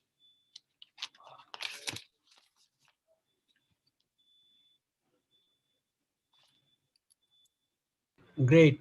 You can unshare your screen. Vikrant, thank you very much for your very comprehensive and lucid talk. I would now like to invite Dr. Deepak Gautam. He's another colleague of mine who's going to present the interesting cases where the THA has been done with direct anterior approach. Dr. Deepak. Can you see my screen? Yeah. Okay. I'm going to discuss about few cases, and these cases are actually the examples of a learning curve. We start from simpler cases to the complex cases. These cases are just to emphasize on how you climb up your learning curve from simpler cases to the complex cases. So the first case is a 62-year-old male. He had a slip and fall 1 month back. He was untreated because of COVID first wave. For 1 month, he was at home only. When he presented to us, he had already developed bed sore, which was near to the incision line for the posterior approach. So as it was discussed earlier, if you have a big bed sore on the back side, so it's good to go with the anterior approach. So from anterior approach, we prepared the acetabulum. We chose the dual mobility cuff for this particular case because the patient was a relatively younger patient. I would say a relatively younger patient, as he was 62 years old, and physiologically he was quite active, though he had developed bed sore because of prolonged lying in the bed. So this was the femoral trial in situ, and the second X-ray is the intraoperative picture of the intraoperative X-ray after the definitive implants. So this is the follow-up X-ray, and these are the clinical follow-up video that he shared with us. With a 62-year-old male, so active lifestyle, we chose the total hip replacement over the hemiarthroplasty in this particular patient. So what are the learning points from this particular case? Total hip arthroplasty for fracturing a femur is known to high propensity for dislocation, especially if these patients get shifted to ICU, as majority of these patients need special care following the surgery. If the patients are hemiplegic, and if they have a risk of developing CVA in later years, and also in those patients who are non-compliant with activity restrictions to avoid dislocation, direct anterior approach and total hip arthroplasty with dual mobility curve may be the best option. And it further reduces the risk of dislocation. Also, faster rehabilitation is possible with reduced pain in these cases. As discussed earlier, fracture neck or femur can be a good choice for performing direct anterior approach for less experienced surgeons in the beginning of their learning curve. As you know, the capsular spatulus and the soft tissue release is easier in this case. So you can even start with hemi-arthroplasty in such cases. So just to emphasize that for an initial case of the learning curve, a direct anterior approach in patients with fracture neck or femur with good bone quality may be a good option. Going for the second case, a little complex. He was a 33-year-old male. He presented with continuous pain for last 1 year in his right hip. Before that, he was managing well. Now he was dependent on daily analgesics. He had a history of childhood septic arthritis for which the debridement was done 20 years back. You can see a scar along the anterolateral aspect of the proximal thigh. He had a fixed flexion deformity of 20 degrees in his right hip, and there was severe restriction of the rotation, though he was a very young, active male. We went with anterior approach. The first X-ray picture is of acetabular preparation. Second, you see the femoral trial in situ with the definitive cup placement, and the third picture of definitive implants. You can see when he came to us on the day of suture removal, he was already walking comfortably with the head of a stick. And if you see the scar mark, which was completely excised during the total hip arthroplasty. These are his follow-up pictures. He is squatting, he is cycling, both static as well as the dynamic one, and this is his latest X-ray. So you can't imagine any patient within 6 months of surgery doing all these activities with posterior approach. In fact, we are more worried if the patient is doing such activities. He's a young patient, we use the short stem, he's doing all these activities freely without any restrictions. So what are the learning points from this case? The due considerations must be given to future revisions when performing total hip arthroplasty in young patients. Operating by direct anterior approach in this patient helped us to excise the scar tissue and the capsule. As you know, he had fixed flexion deformity and majority of the contracture was in the anterior capsule. So it was easier to excise the anterior capsule by going from the anterior approach. The deformity was corrected well, and we prevented us from any additional tissue damage of the posterior structures. So short stem is bone preserving as well as bone conserving, particularly suitable for young patients. And as Dr. Malhotra told earlier, short stems are especially suited for direct anterior approach. So again, from the learning curve, you start from fracture neck of femur where the tissue release is easier, or this contracture release is easier. Second, you choose an implant. Secondly, where your insertion becomes easier. After this, you can go for the complex cases. This is a 19-year-old man. It's a known case of ankylosing spondylitis. He presented with bony ankylosis of the both hips. You can see him.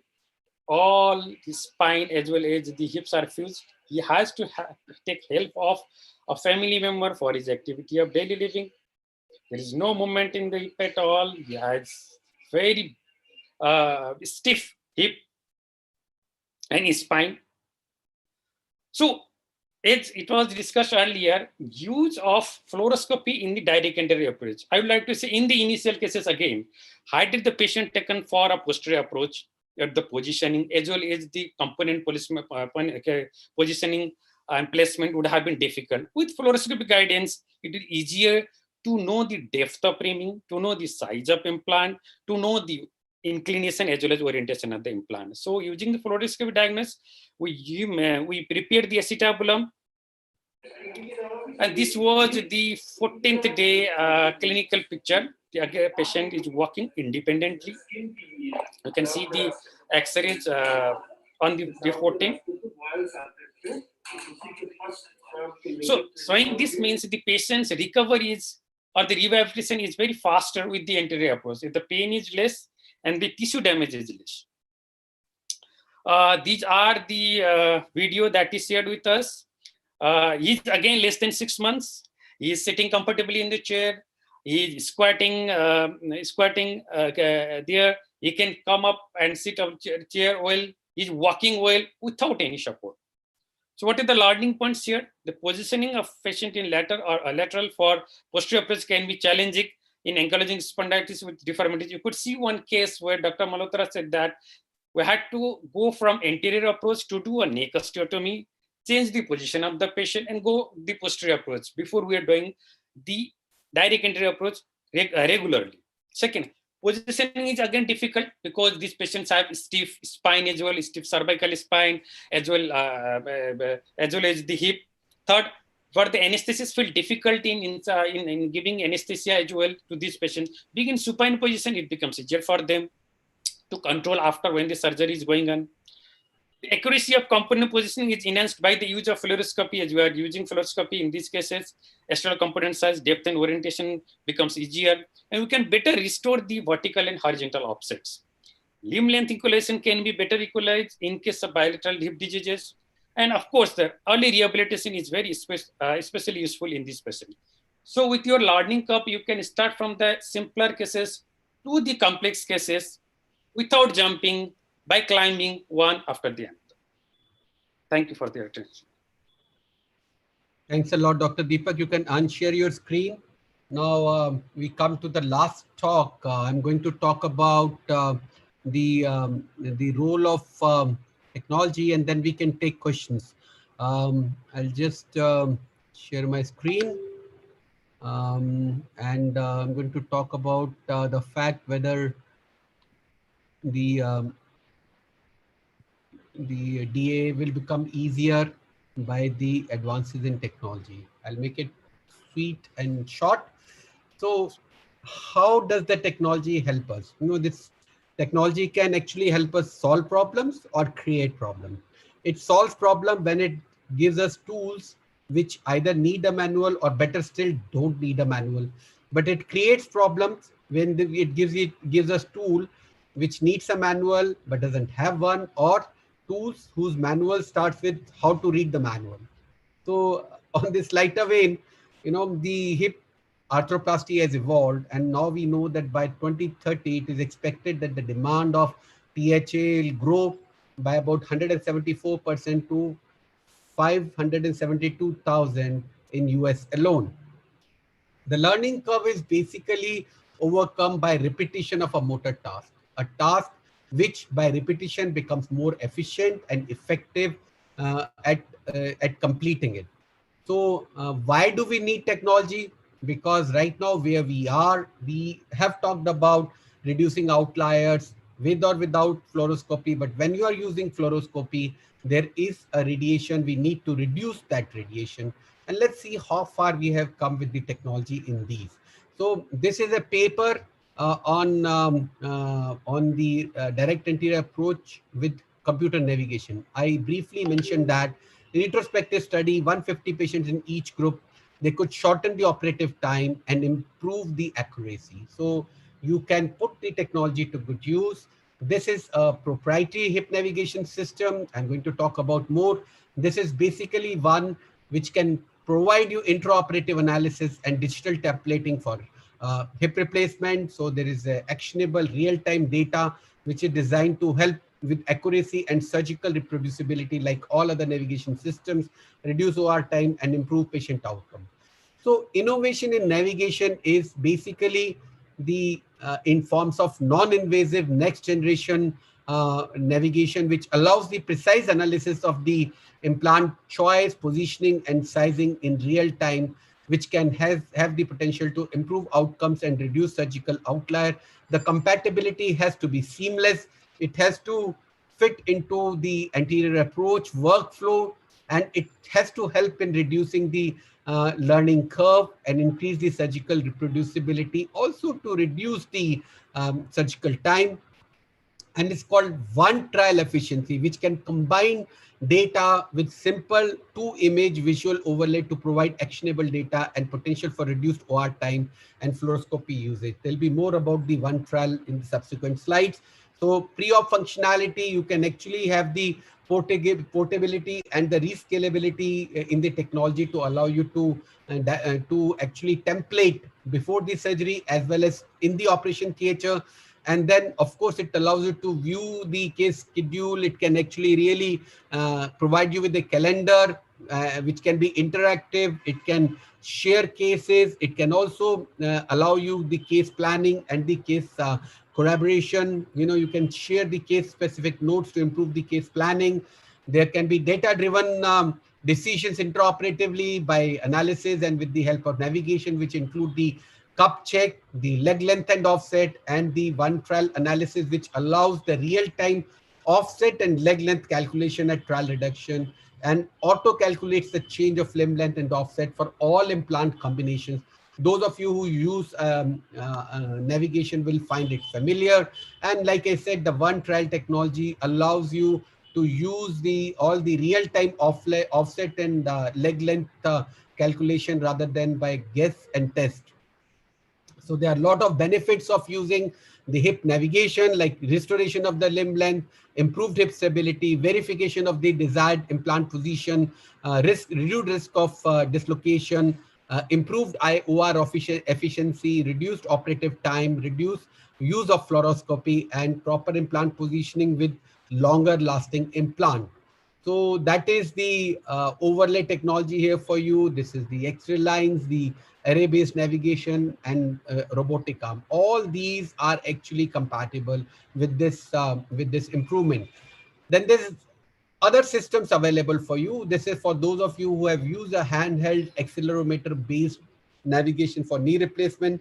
That's called knee align or ortho align. There is one which is called the hip align, and that again is actually has great potential to great value to navigate the cup placement, assess the limb length, simple to use, easily can be integrated into the standard workflow, handheld, no prior preparation, eliminates the need for the lead, and then it is equivalent to large console navigation.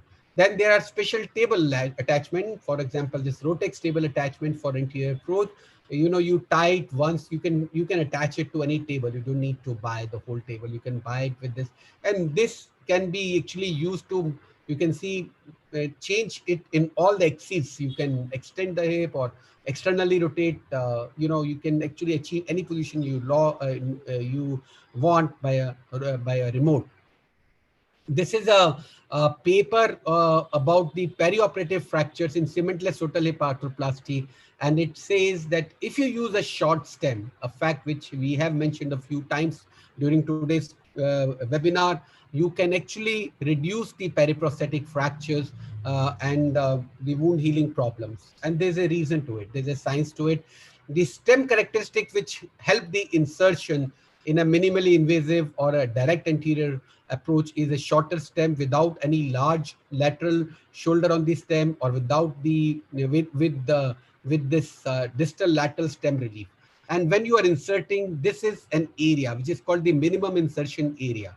So that minimum insertion area, the bigger it is, the more difficult it is to put it in without causing fracture. So the constraints are largely can be here or can be here, and that is actually by models that is designed. And the lateral shoulder relief here reduces this area for implantation, and this distal lateral relief here takes care of this constraint. And this relief allows you to negotiate the implant into the femur without causing fracture. So the short stems are one way to reduce periprosthetic fractures as well as to reduce the learning curve. Then you can also have neck sparing stems. We have seen examples of the short stem or the neck sparing or the standard length stem today in our various examples. And the femoral component has a curved insertion path in this approach and in all MIS, and that is easier to insert with a shorter stem, a relief on the lateral stem shoulder like I showed you, and a relief on the distal lateral stem tip. Use of a light source can be again a very useful technology. It can help you in many ways, catch the bleeders in the depth, or clear the labrum from the margins, or assess the amount of reaming which has taken place. The use of a hybrid scalpel this is an accepted this was a manuscript in Journal of Arthroplasty, and it said that if you use a hybrid plasma scalpel and bipolar sealer, you can reduce the drop in hemoglobin and the rate of blood transfusion as well as the hospital stay. And of course, we had to talk about the robot. So when we come to the robotic arm-assisted arthroplasty, maybe all that you will need to do is to just expose the hip and then let the Mako arm do it for this. And already, you know, there are the pitfalls and the skills have already been discussed, but you will remain the master of the surgery. You will have to do sufficient exposure and put the femur out of harm's way, making sure that the intraoperative complications still don't occur. The question is often asked, is the DAA for India? This is one of our patients. You know, these are everyday activities for us. So as are these. And of course, you can imagine it's possible to do them with this kind of approach and definitely not with the posterior approach. So I would conclude by saying do the best you can until you know better. And then when you know better, you have to do better. I thank you very much for your attention. And we are now ready for the second survey and the question answer session. So back to you, IP.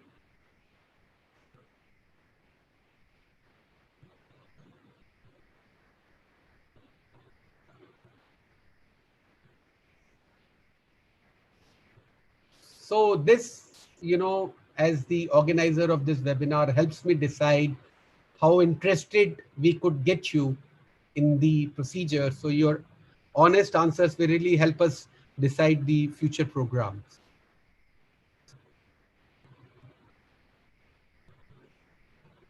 So I'm sure all those who wanted to answer have already answered.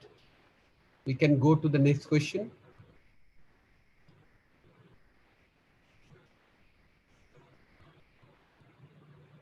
So in spite of the fact that the entire faculty on this webinar has been doing it on ordinary table, and we have not yet presented to you the table, it's a little unfair question, but then let me reword it. Maybe I should have asked, would you be interested in doing a direct anterior approach without a special table? And you know, your answer yes or no will tell us whether you think that you would like the foot to be secure in a strap to the table and then adjusted and stable there, or you would like somebody, an assistant, working at the foot end of the leg to control. So does it need a special table, or this does not need a special table for you, is the answer you have to give. Next one.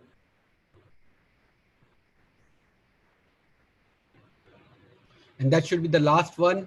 And that's based on my talk. So do you think the technology assistance can reduce your learning curve? And you know, they want to doubly reduce it. Reduce. That means we are so keen to reduce your learning curve that we want to ask it again and again. And an answer will help you. So while the organizers are the support staff are actually putting these responses together, I think it's a time to see if you have any more questions. Um, um, I somehow cannot see the questions on my screen. Please allow that. Should I take it, sir? Yeah. Yeah. So there's one question from Dr. Abhishek Kumar. Hello, sir. I'm doing current fellowship in China Medical University Hospital. Here they do only DA. However, I have seen a good amount of anterior paresthesias. What is your take for LCF and neuropraxia incidents? So, you know, we have told you that's a real problem. In fact, there was a lady where we wanted to do it by the bikini incision. And I can tell you with bikini incision, it's a little higher. And we explained to her and she said, you know, she had a brother who went through the literature and she said, no, I'll have it not by bikini incision, but by standard incision. And she had no paresthesia. We still did a direct anterior approach. But if you paid attention to the details, it was said when you open the fascia of the iliotibial tract, lift it up and carefully separate the iliotibial tract from rectus, there is very little risk of injuring the nerve. We have seen it, but mainly we have seen it of the 3 cases which we have seen it. they were all in the bikini incision, where we explained to the patient the risk is a little higher.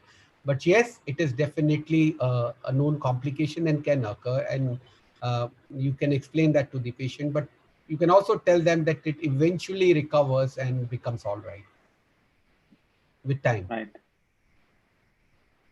Right.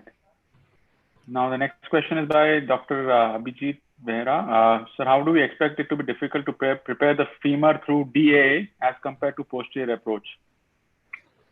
So, the posterior approach and DAA are totally different.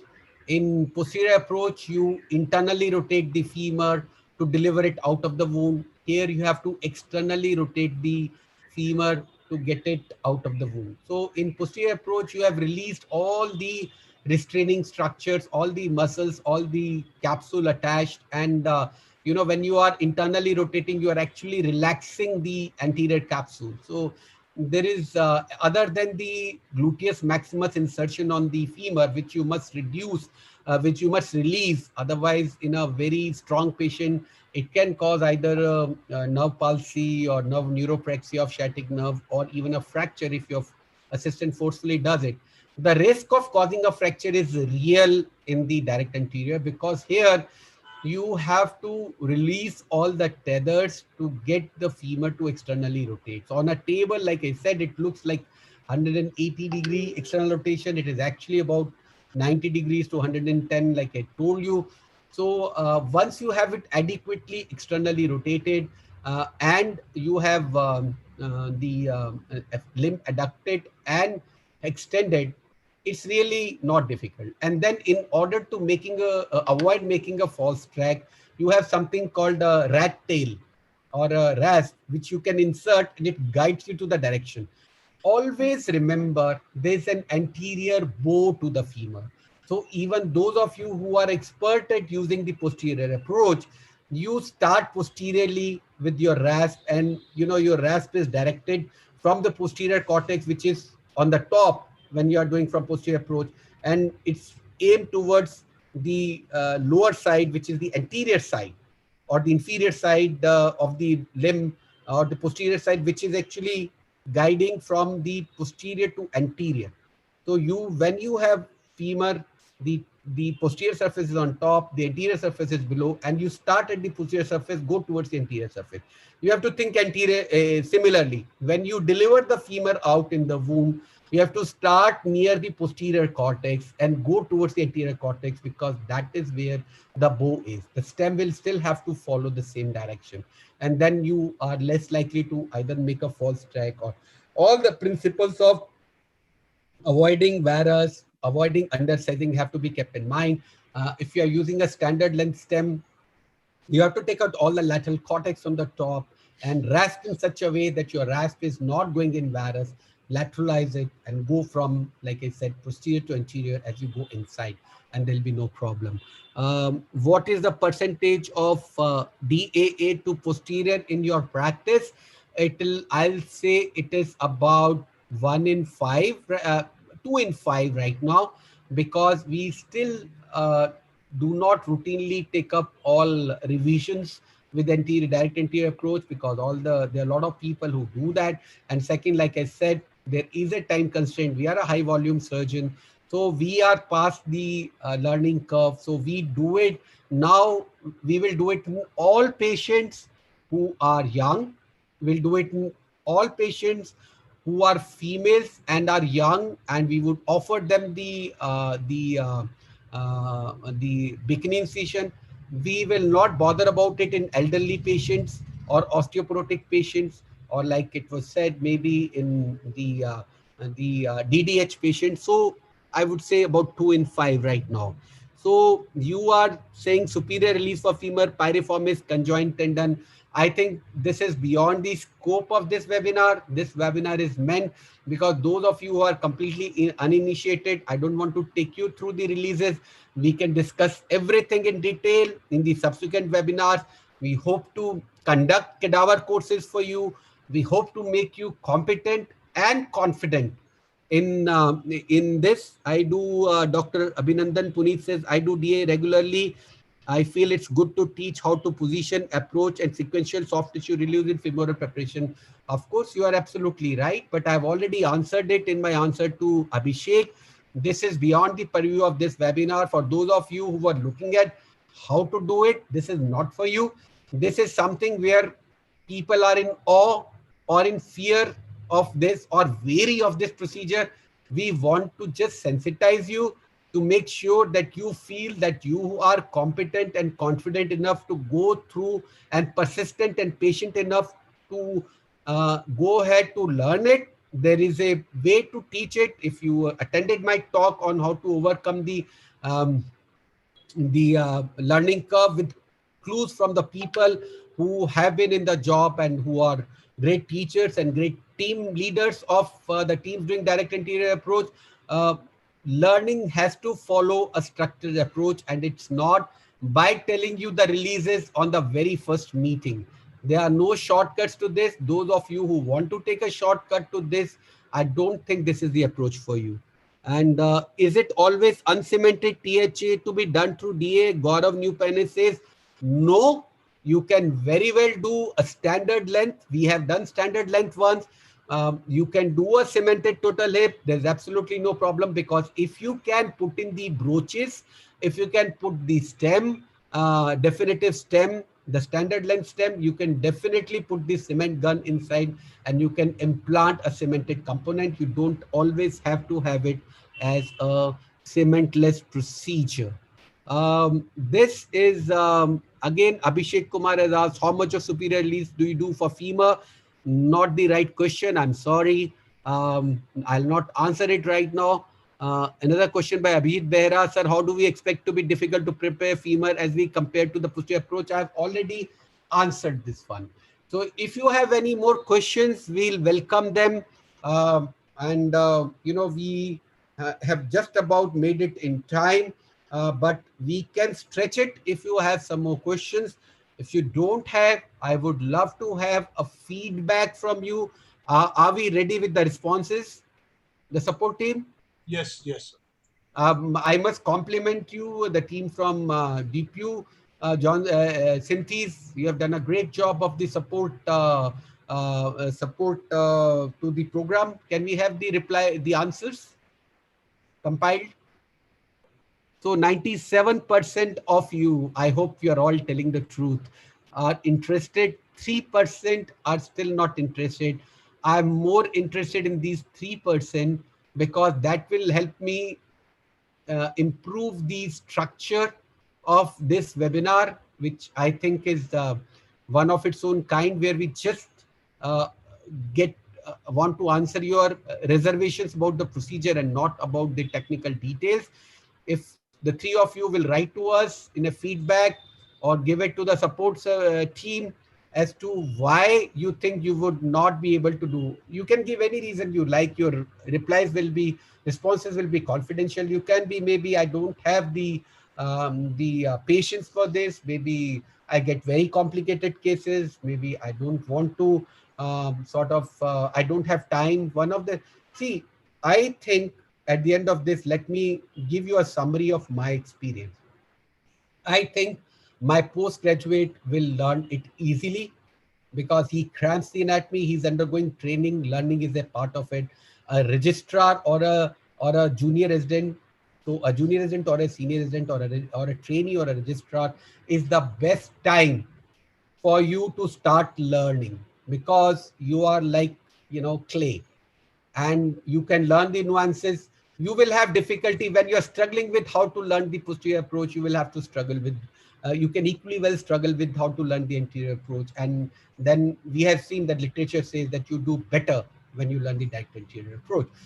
So if you are not a trainee, you are already a practicing surgeon, but you are landing into hip arthroplasty, being initiated into total hip arthroplasty, the learning curve may not be far too much, because you will go to the expert to learn. So if you go to a posterior approach expert to learn, you will learn as fast as you will learn with the direct anterior approach expert to learn, because again, like I said, you are just being initiated.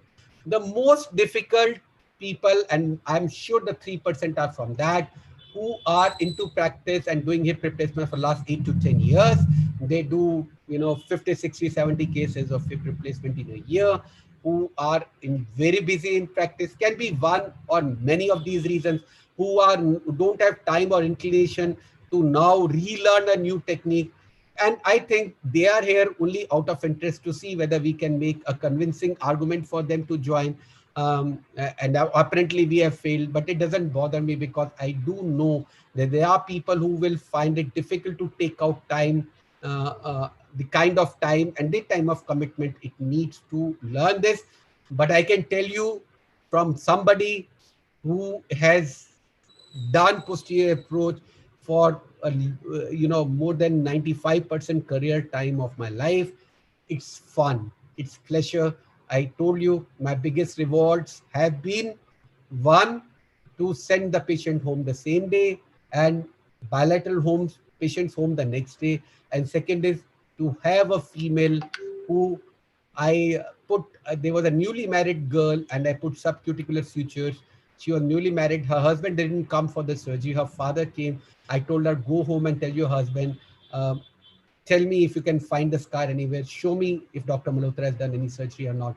I think that's a great value addition or a great point for a young girl who unfortunately has landed with a situation where she needs a hip replacement, and where she can do all normal activities. He can even mop the floors with a direct anterior approach without even a scar to sort of spoil her cosmesis. Do we have any more comments, questions? Otherwise, we thank Deepyo Sintis, we thank all of you, we thank the faculty. This is a question, at least 71% people now feel that it can be done on an ordinary table, like all the 4 faculty members. But I don't blame those. It is, the advantages of table are that you can do it with minimum number of assistants. I saw the surgeon, I showed you the German surgeon where I visited. He had just one nurse, one male nurse, one surgeon, chief surgeon, and one on the floor person to manipulate the leg. So if you're in a Western world where the assistance comes for a price and you can afford to buy a table, your limb is totally under control. And by all means, yes, but for us, I think it's a big cost addition. So and do you think that the technology assistance can reduce your learning curve for DAA? 26% people still feel that it is difficult. Fine, I respect their opinion, because the technology itself, the technology is supposed to make it easier for you. So those of you who have responded that it will not make it easier are actually not expecting much from the technology or don't rely on the technology, which is, I think, their preferred decision and choice. I personally think that if the technology is good, it is worth the money you spent on it only if it makes it easier for you, reduces the learning curve, increases the OR efficiency, all those points which I showed you, and improves your accuracy. If it does that, it has done its job. But then there has to be a cost benefit analysis also. It cannot be prohibitively costly, offering you less benefit and charging you or costing you a lot more.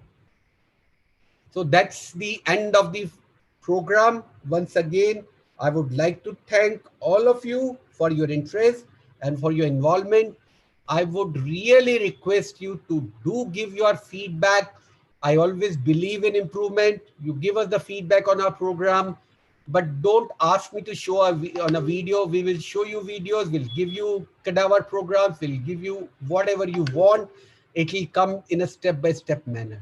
The scope of this one was only to initiate and to see if we can get you interested, if we can get you confident that with proper training, you can reap the or harvest the benefits of this technique without subjecting your patients to high risk of complications I am quite wary of subjecting my patient to higher risk, and I would never do that. But for those who are already in practice, I was talking who are the most difficult to convert. I just want to tell them one thing, and that is the learning curve for experienced surgeons will be much shorter. Will be much shorter. For me, it was less than 5 cases to get confident about doing it even in a VIP patient. I did a VIP patient as my 6th case where everybody around me, even my assistants, were not so confident about what was happening.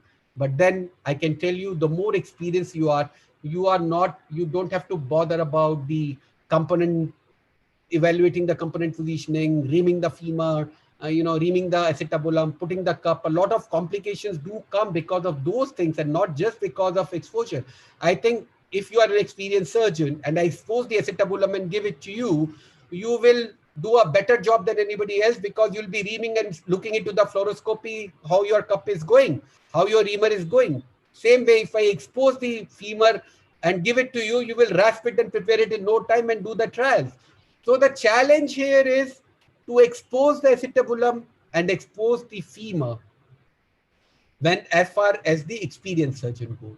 So an experienced surgeon will have a much shorter learning curve, and he will learn much more from a cadaver course because all that he is looking at is learning is how to expose the acetabulum and how to expose the femur. Whereas if I have a resident or a trainee or a registrar or senior resident who's not experienced in hip replacement, he will be learning about how to broach, how to ream, how to implant the cup, how to put the screws, and how to put in the stem.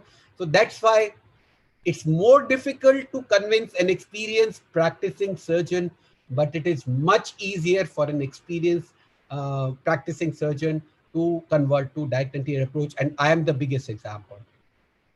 So if you have no more comments, again, my concluding remarks, thank you very much.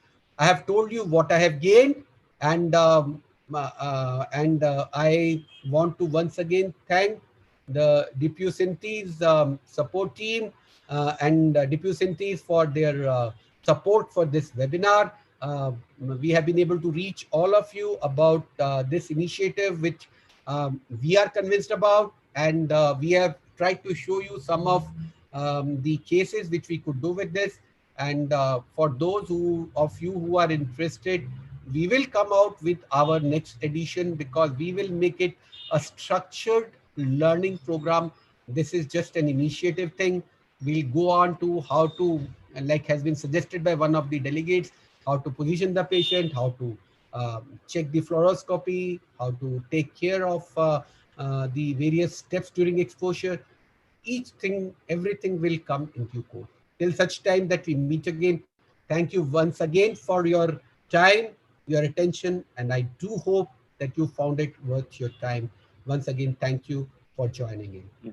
Goodbye and have a nice day. I'll take a few minutes. So thank you so much for inviting me for this webinar. And as Sir rightly said, it's just about going out of your comfort zone and try to come out and try and do this. It is very fruitful for you and for the patients.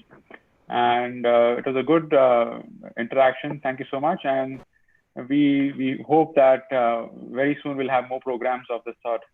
Thank you all, and have a very good evening.